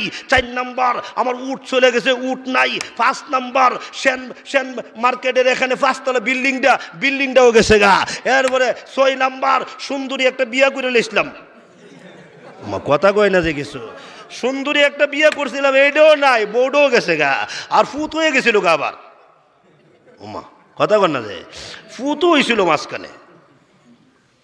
কথা কন না কিছু হয়েছে না ফুত? এটা কি আসলে হয়েছে না আশা? ওই আশার ফুত, এটা হলো আশার ফুত। একটা ফুতও হয়েছিল মাঝখানে, ফুতরারে আবার বিয়াও করেছিলাম। ফুতও নাই, বউও নাই, কিচ্ছু নাই। তোমার মাথায় 1 বালতি, আমার মাথায় 7 বালতি। আল্লাহর নবী বলেন, আশা একমাত্র কবরের মাটির মাধ্যমে আশা তোর বন্ধ হবে। এই জন্যে এত দুনিয়া নিয়ে আশা করতে নাই। দুনিয়া নিয়ে যারা বেশি আশা করে এরা হলো আহমক, আখেরাত নিয়ে যারা বেশি আশা করে এরা হলো আকলমন্দ। আমার কবর যে কেমন হবে, আমার হাসর যে কেমন হবে, এই জিনিসটা যে চিন্তা করে সে হইল সবচেয়ে বড় আকলমন্দ। আল্লাহ রসুল বলেন, দৈনিক যদি 20 বার কেউ চিন্তা করে, আহারে আমার কবর জানে কেমন হয়, আমার কবর জানে কেমন হয়, আমি কবরের প্রশ্নের জবাব দিতে পারবো কিনা, এই জিনিসটা যদি দৈনিক 20 বার কেউ চিন্তা করে, আল্লাহর নবী বলেন ওই দিন যদি তার মৃত্যু হয়, মহান আল্লাহ তাকে শহীদের মর্তবা দান করবে। এই জন্য আল্লাহ রাব্বুল আলামিন বলেন কবরের টেনশন তোমাদের নাই, দুনিয়ার প্রাচুর্যতার প্রতিযোগিতায় লিপ্ত হয়ে গেছো। আল্লাহ বলেন দুনিয়ার মানুষেরা রে শুনো শুনো, এত সম্পদ যে অর্জন করেছো, এই সম্পদের হিসাব একদিন দিতে হবে। আল্লাহ রাব্বুল আলামিন কোরআন শরীফের আয়াতের মধ্যে বলেন, আল্লাহ বলেন কাল্লা সাউফা তা'লামুন, এত সম্পদ উপার্জন করেছো, এগুলা কিন্তু অচিরেই দেখতে পাইবা, অচিরেই কিন্তু লক্ষ্য করতে পারবা, দেখবে এগুলার রেজাল্ট কেমন হয়। আল্লাহ রাব্বুল আলামিন বলেন সুম্মা কাল্লা সাউফা তা'লামুন, অচিরেই তোমরা, আবারও বলছি অচিরেই দেখবে এগুলার রিঅ্যাকশন আছে, এই সম্পদগুলার রিঅ্যাকশন আছে। প্রত্যেকটা সম্পদের জর্রা জর্রা হিসাব আল্লাহর আদালতে দিতে হবে। এই জন্য আল্লাহর রাসূল রাহমাতুল লিল আলামিন ইন্তেকালের সময় বলে, আয়েশা গো আমার ঘরে একটু সোনা আছে, সোনাটা আল্লাহর রাস্তায় সদকা করে দাও।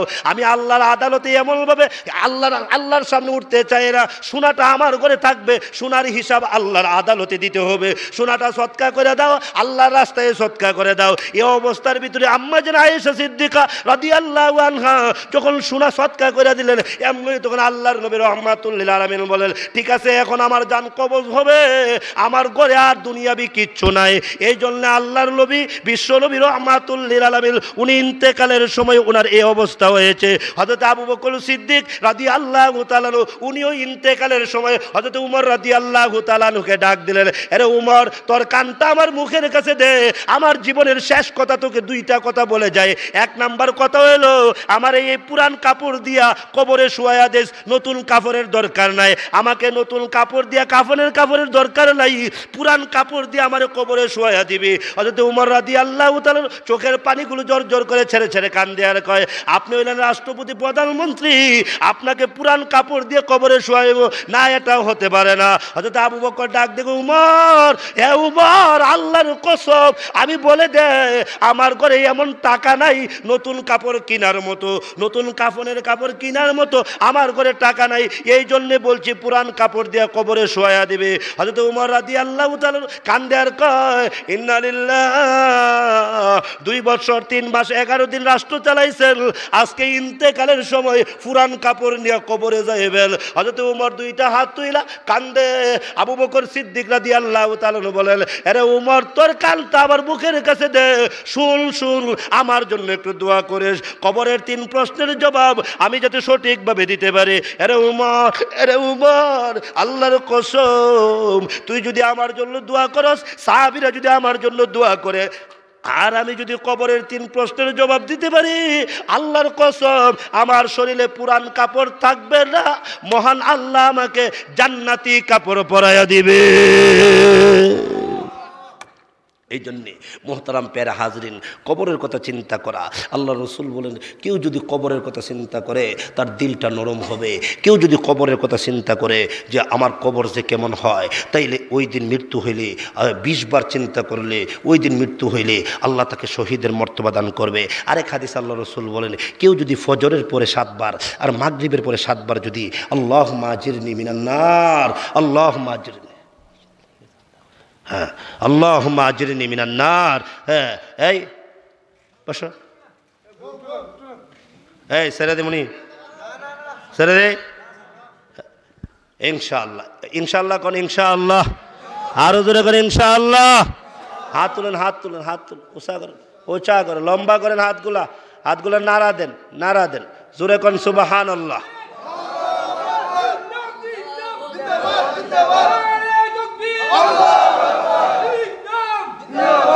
আচ্ছা হাত নামান। ঘুম আসেনি? কথা বলেন ঘুম আসেনি? আচ্ছা শেষ করে লইতেছি, কষ্ট হইব না তো? আচ্ছা লক্ষ্য করে শুনেন, আল্লাহু আকবার। হ্যাঁ, তো ওই আল্লাহ রসুল বলেন কেউ যদি ফজরের পরে 7 বার আর মাগরিবের পরে 7 বার আল্লাহুম্মা আজিরনি মিনান নার বলেন, আল্লাহুম্মা আজিরনি মিনান নার 7 বার যদি পড়ে, এই 24 ঘন্টার ভিতরে যদি তার মৃত্যু হয়, তার জন্য জাহান্নাম হারাম হইয়া জান্নাত ওয়াজিব হয়ে যাবে। শুধুমাত্র দুনিয়া দুনিয়া, বহুত করছি দুনিয়া, বহুত দুনিয়ার প্রাচুর্যতা, প্রতিযোগিতা, হের মতো আমি হইতাম, হের মতো মাল আমি কামাইতাম, হের মতো ইমানটা কেমনে করতাম, এই চিন্তা নাই। ওই শায়েখ আজিজুর রহমান সাহেবের মতো কেমনে হইতাম, এই চিন্তা আমরা নাই। শেখে কাতিয়ার মতো কেমনে হইতাম, এই চিন্তা আমরা নাই। আমরা চিন্তা হইল শুধু লাভের লাভ, লাভের লাভ। কথা কই না, কথা কই না। আমরার চিন্তা হইলো কেমনে শুধুমাত্র দুনিয়ার লাইনে মাল পানি কামাইতাম, চাই হালালে হোক। হালালে তো মানে করলে সমস্যা নেই, কিন্তু হারামে মানে ঘুষে, সুদে, দুর্নীতি, বেহায়াপনার মাধ্যমে বিভিন্নভাবে শুধু মাল কামাইতাম। এই জন্যই তো আজকে মালের দাম বাড়ে, পেঁয়াজের দাম বাড়ে, রসুনের দাম বাড়ে, আমরার দাম কমে। ঠিক কিনা জোরে কর। আল্লাহ রাব্বুল আলামিন আয়াতের মধ্যে পরিষ্কার বলছে, পরিষ্কার আয়াতের মধ্যে আল্লাহ বলেন, লা তারাবুন্নাল জাহিম।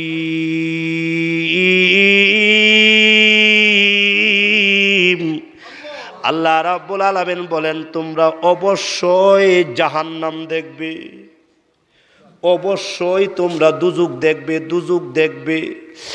দুজুক না দেখে কেউ জান্নাতে যেতে পারবে না।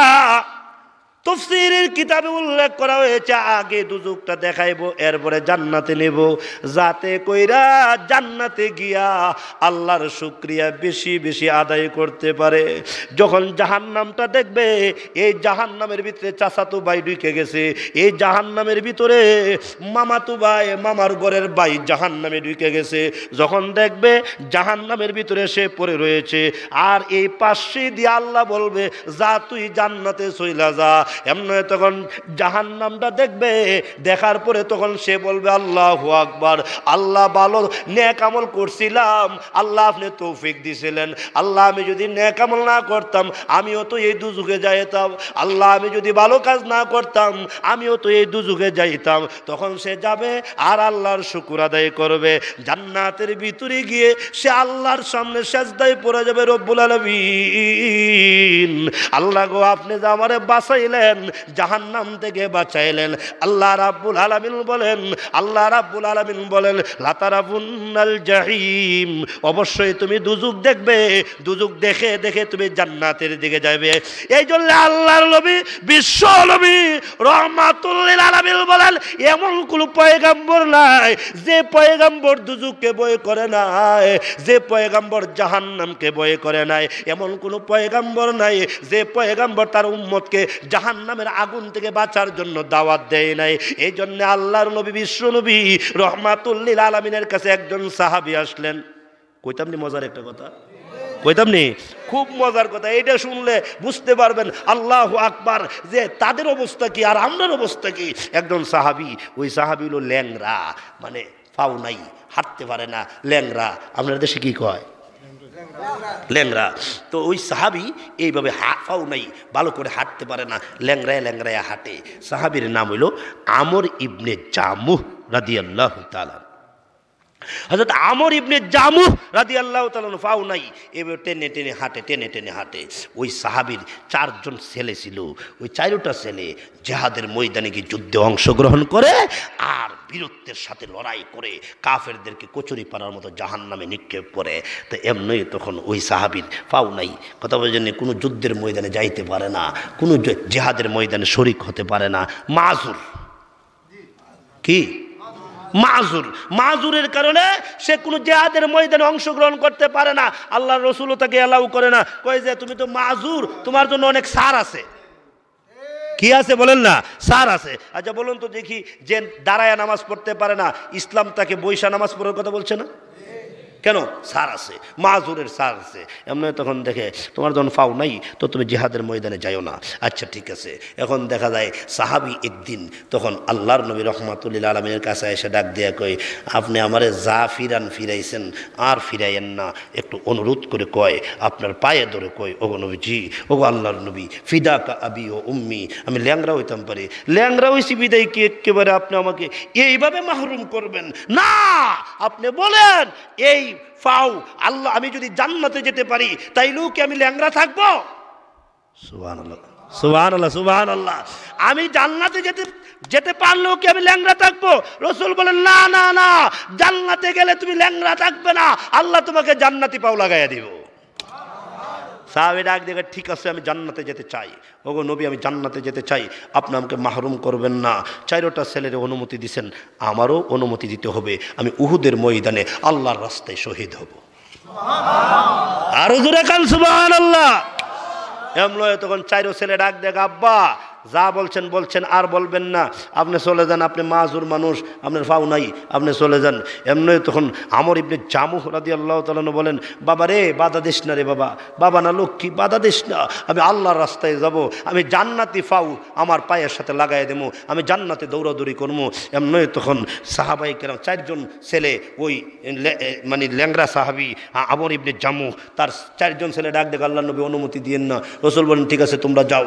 এখন যখন চারজন ছেলে চলে গেল, এমনি তখন আমর ইবনে জামুহ রাদিয়াল্লাহু তাআলা ডাক দেখ, আল্লাহ নবী অনুমতি যদি না দেন বুক ফাইটা যাব।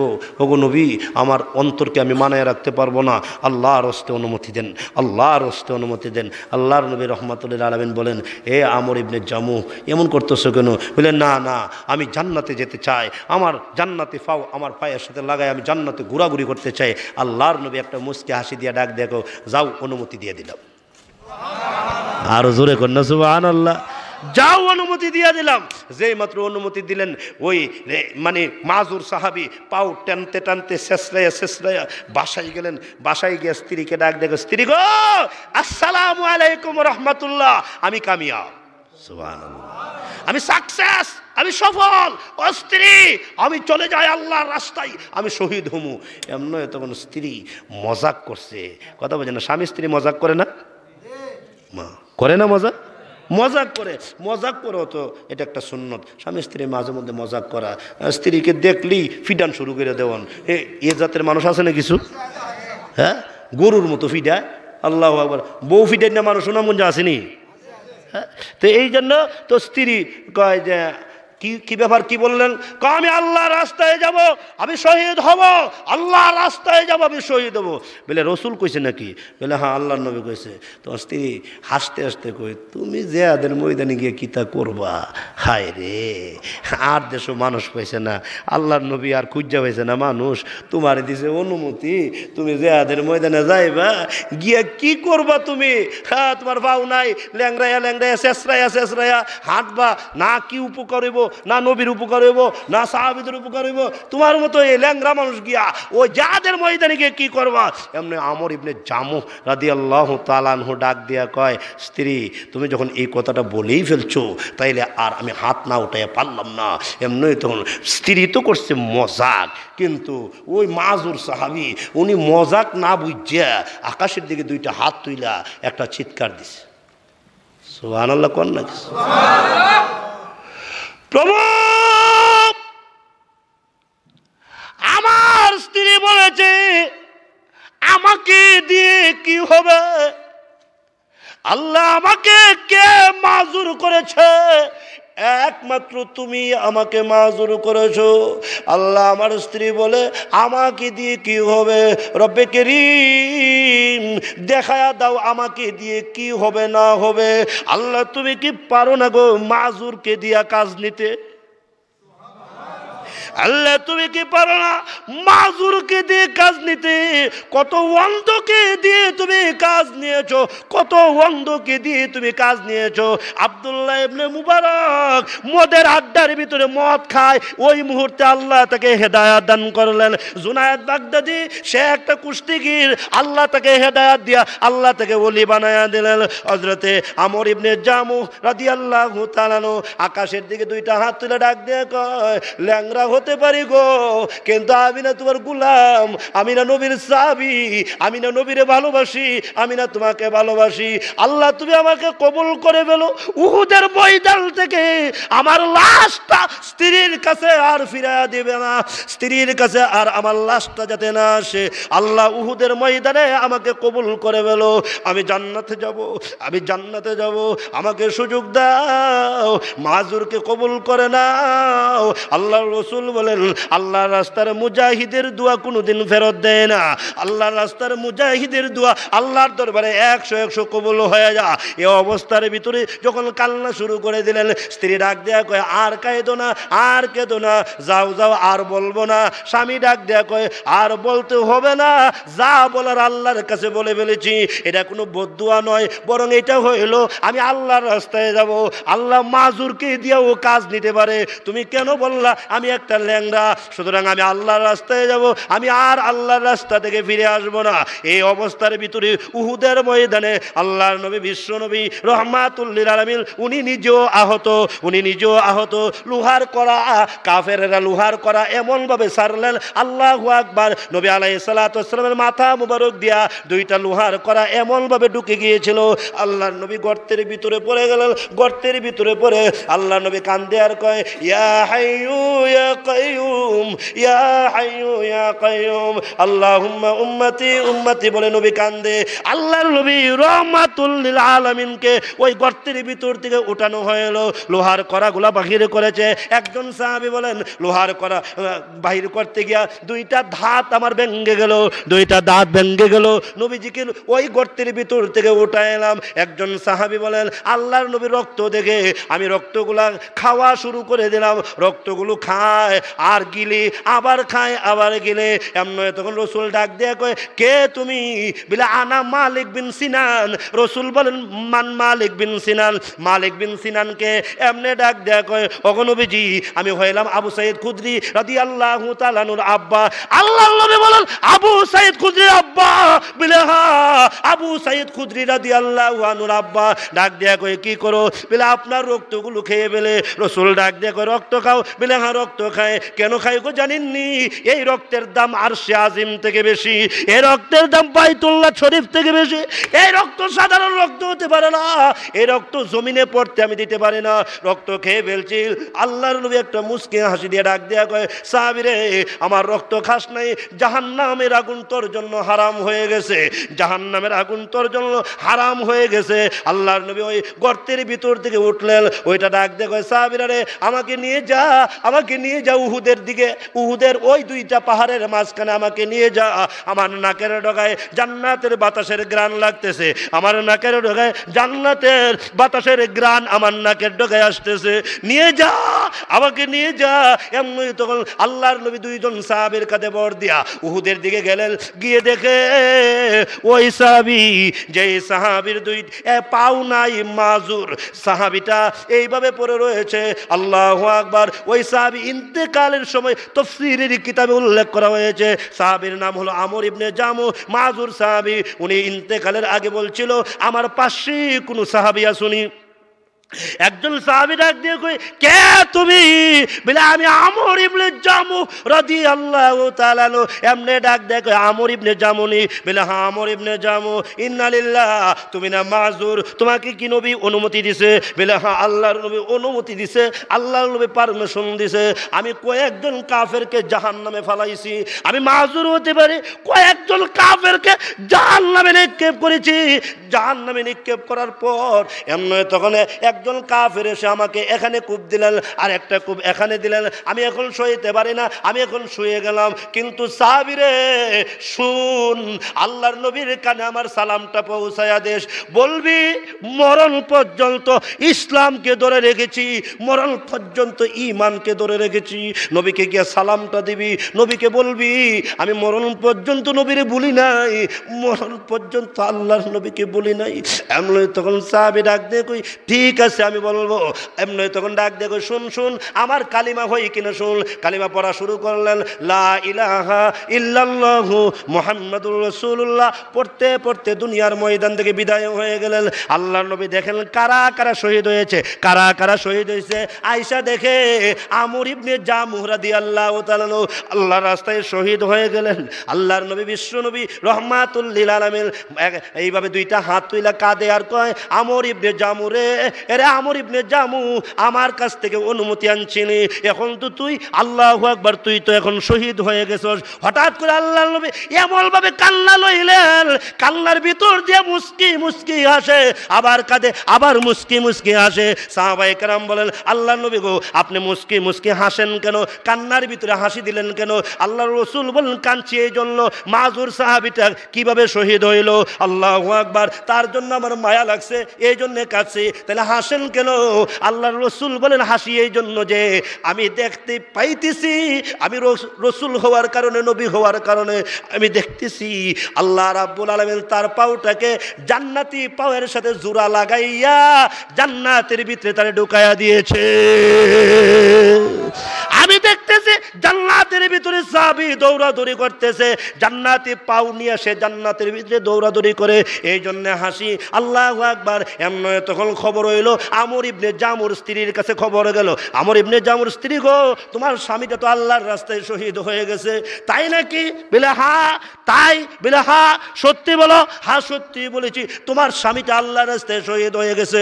আমর ইবনে জামু রাদিয়াল্লাহু তাআলা আনহুর স্ত্রী দৌড়াইয়া আসলেন, আয়েশা ডাক দেখ, আহারে আহারে আমার স্বামী, আহারে আমার স্বামী, আমি তো আমার স্বামীকে নিয়ে একটু মজাক করেছিলাম, তুমি ল্যাংড়া পাও দিয়ে কি করবা, তুমি মাজুর, তুমি কেমনে কি করবা, তুমি কিভাবে নবীর খেদমত করবা, আমি তো হাসতে হাসতে বলেছিলাম, কিন্তু আল্লাহ যে এমনভাবে কবুল করবে তা তো আবার জানা ছিল না, আল্লাহ যে এমনভাবে আমার স্বামীকে কবুল করবে তা তো আমি আগে জানতাম না, জানলে তো মজাক করতাম না।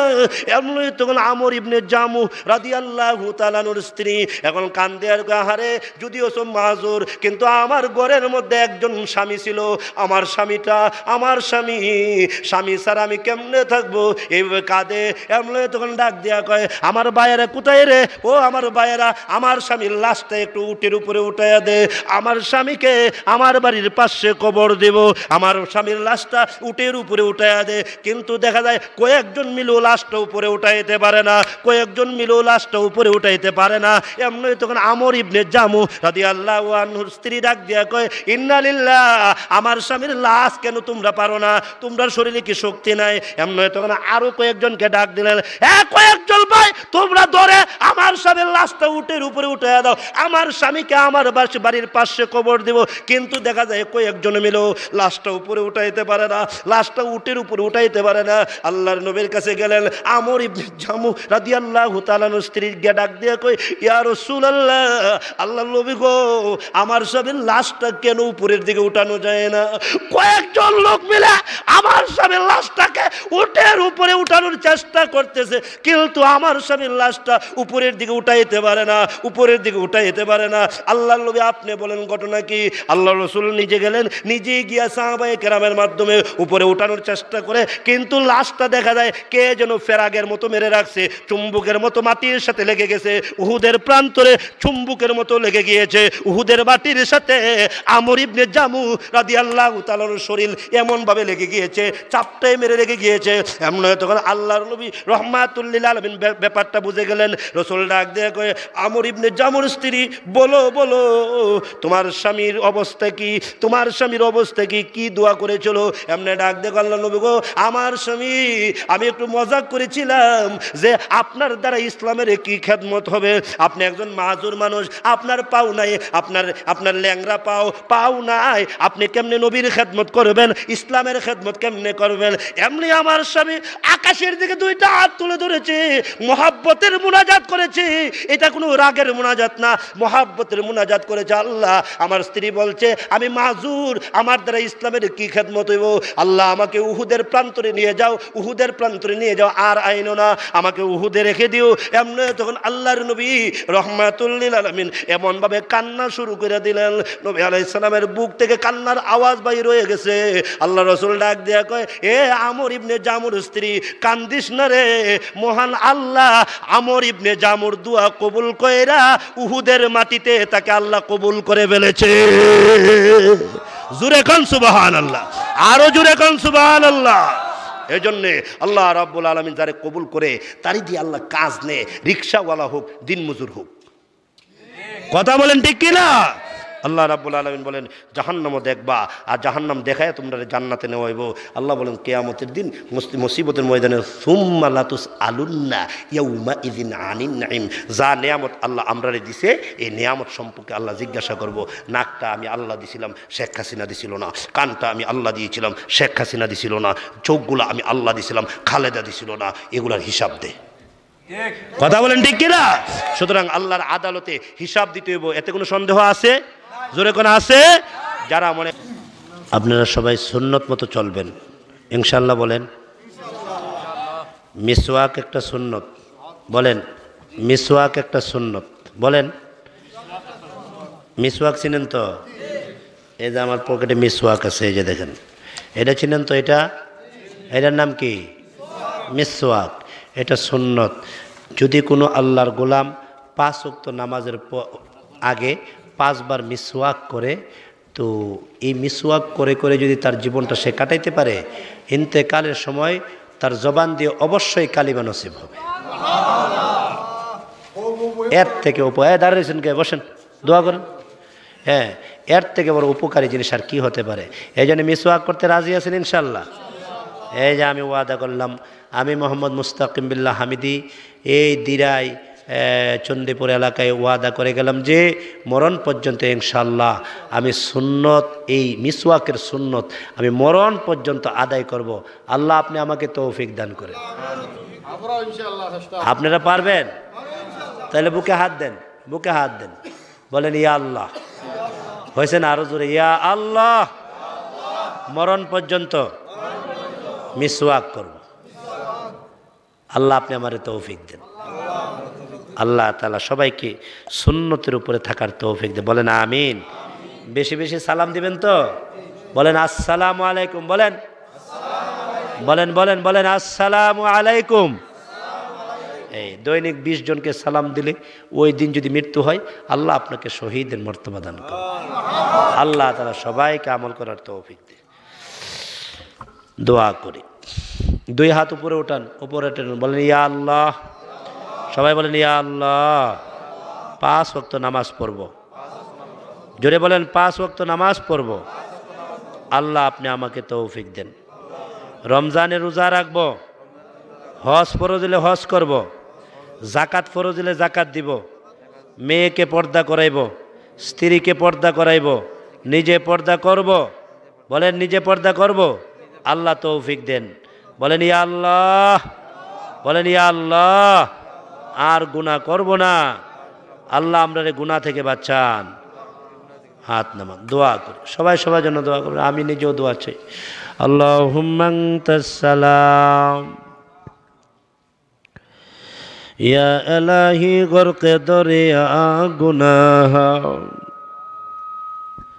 তুমি দানি ও খুদ হস্তি গওয়াহ, গুনাহ বে আদদ রবার বস্তাম, গুনাহ বে আদদ রবার বস্তাম, हज़ारा बर तौबह शिकस्ता। अल्हम्दुलिल्लाहि रब्बिल आलमीन वस्सलातु वस्सलामु अला रसूलिहिल करीम व अला आलिहि व अस्हाबिहि अजमईन। या हय्यु या क़य्यूम, या हय्यु या क़य्यूम, या हय्यु या क़य्यूम, या ज़ल जलालि वल इकराम। রব্বুল আলামিন এই পূর্ব চান্দিপুর যুব সমাজ বাইতুল নূর মসজিদের উদ্যোগে আয়োজিত আজকের ইসলামী মহাসম্মেলনে যারা হাত উঠাইছে তাদের মধ্য থেকে আমি সবচেয়ে বড় গুনাহগার। গুনার বোঝা মাথায় নিয়ে আসামির বেশে, অপরাধীর বেশে, ভিক্ষুক কাঙ্গালের মতো তোমার দরবারে দুটি খালি হাত তুলে ধরেছে। রব্বে করিম, জানি না গো এই মুনাজাত কার জন্যে জীবনের শেষ মুনাজাত হয়ে গেছে, এ মাহফিল কার জন্য জীবনের শেষ মাহফিল। গত বৎসর এই মাহফিলে ছিল, এই বৎসর কবরের বাসিন্দা হয়ে গেছে। আজকের মাহফিলে কত ভাইয়েরা উপস্থিত হতে পারে না। আগামী বৎসর মাহফিল আসার আগে আগে কত ভাই যেন কবরে চলে যায়। আজকের মাহফিল যদি আমার জীবনের শেষ মাহফিল হয়, হাতগুলো নিচের দিকে নামাইবার আগে আগে আমাদের সকলের তামাম জিন্দিগির গুনাহগুলো মাফ করে দাও রব্বুল আলামিন। গুনাহ করে করে জীবনটা বরবাদ কইরা ফেলাইছি। অসংখ্য গণিত গুনার বোঝা মাথায় নিয়ে এতিমের মতো হাত তুলেছি। এইভাবে যদি আম্মার সামনে হাত তুলতাম অথবা আব্বার সামনে হাত তুলতাম, পৃথিবীর কোনো মা নাই তার সন্তানটাকে ফিরাইয়া দিত। ওই মা থেকে তোমার কোটি কোটি গুণে মায়া বেশি। তুমি না গাফফার গো, তুমি না গফুর, এই নামগুলার ওসিলায় হাতগুলো নিচের দিকে নামাইবার আগে আগে আমাদের সবাইকে তুমি মাসুম বেগুনা বানায়া দাও রব্বুল আলামিন। আয় আল্লাহ, আর গুনাহ করব না, আর অন্যায় করব না, আর নামাজ ছাড়ব না। রব্বে কারীম, আমাদের পাশে কবরস্থান, এই কবরে কত মানুষ ঘুমায়া রয়েছে, আওয়াজ নাই, শব্দ নাই। দুনিয়াতে থাকতে কত আওয়াজ করেছে, আজকে তাদের কোনো আওয়াজ নাই। এমন একদিন হবে গো আমারও আওয়াজ থাকবে না। রব্বুল আলামিন, জানি না গো কোন দিন জানি মৃত্যুর ডাক আইসা পড়ে। মসজিদের পালকিখানা আমার ঘরের দরজার সামনে গিয়া দাঁড়ায়া যায়। কোন দিন জানে আওয়াজ হয়, মুস্তাকিম বিল্লাহ হামিদি দুনিয়াতে নাই, অমুক দুনিয়াতে নাই, তমুক দুনিয়াতে নাই। আয় আল্লাহ, ওই দিন আসার আগে আগে আমাদের নামটা তুমি জান্নাতের দফতরে উঠাইয়া দিও, জাহান্নামের দফতর থেকে নামটা কেটে দাও। আজকের মুনাজাতের আগ পর্যন্ত যা গুনাহ করছিলাম মাফ কইরা দাও। আজকের মুনাজাতের পর থেকে মরণ পর্যন্ত নবীর তরিকা মতো চলার তৌফিক দাও আল্লাহ। আমরা হেদায়েত চাই, আমাদের সবাইকে হেদায়েত দিয়া দাও। আমাদের বিবি বাল বাচ্চা সন্তানাদি সবাই রে হেদায়েত দিয়া দাও আল্লাহ। শান্তি চাই, শান্তি দাও। রহমত চাই, রহমত দাও। বরকত চাই, বরকত দাও। মাগফিরাত চাই, মাগফিরাত দাও। নাজাত চাই আমরা রে, মুক্তি দান করো আল্লাহ।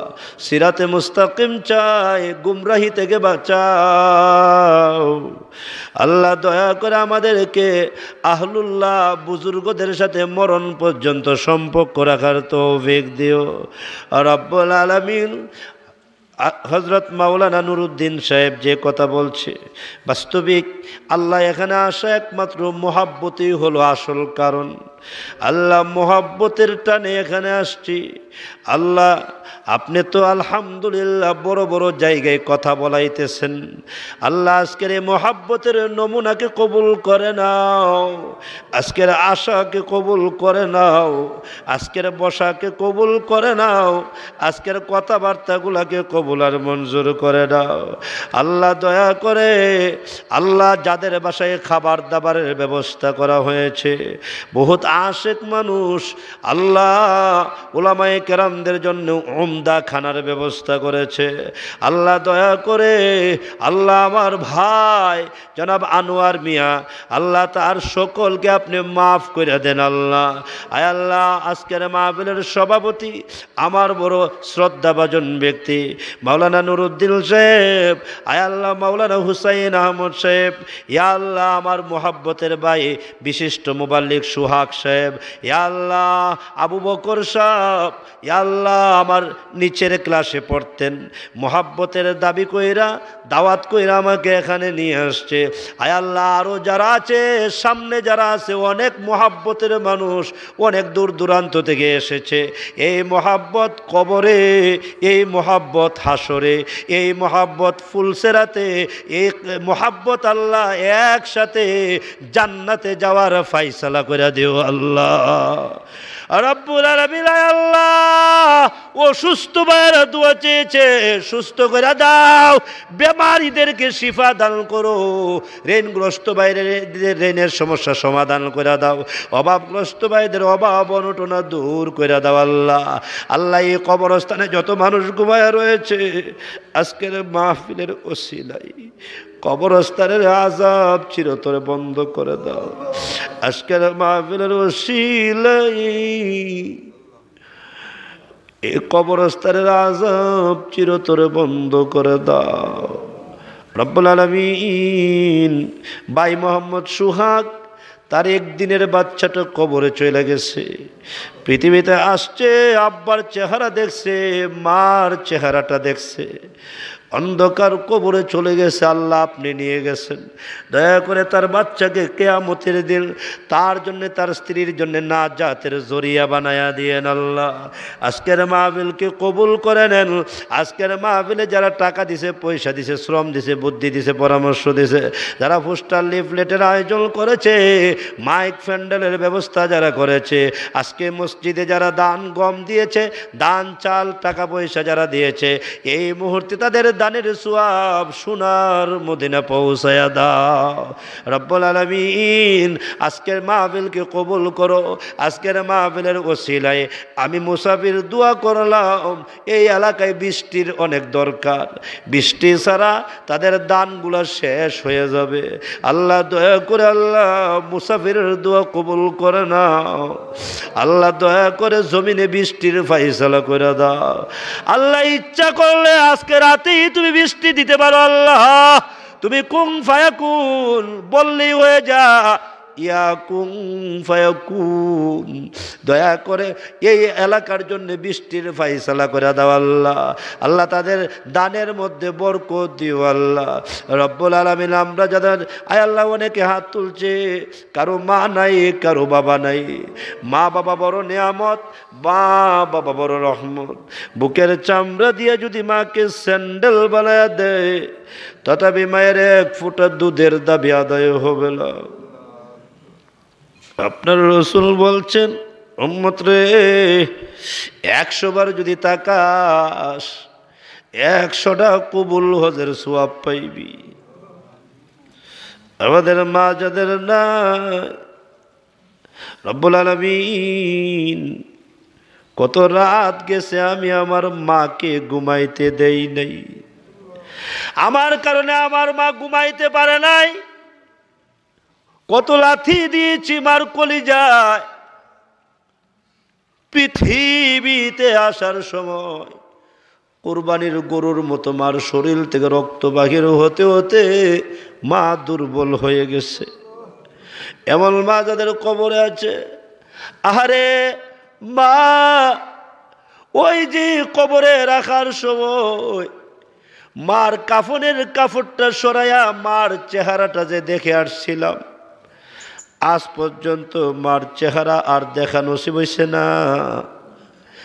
মা যাদের চলে গেছে, হাতগুলো নিচের দিকে নামাই, এবার আগে আগে আমাদের মার কবরটা জান্নাতের বাগান বানায়া দাও। আমাদের আব্বারে মাফ করে দাও। নিজে না খেয়ে আমরা খাওয়াইছে, নিজে ভালো জামা পরে নাই, আমাদের জন্য ভালো ভালো জামার ব্যবস্থা করে দিছে।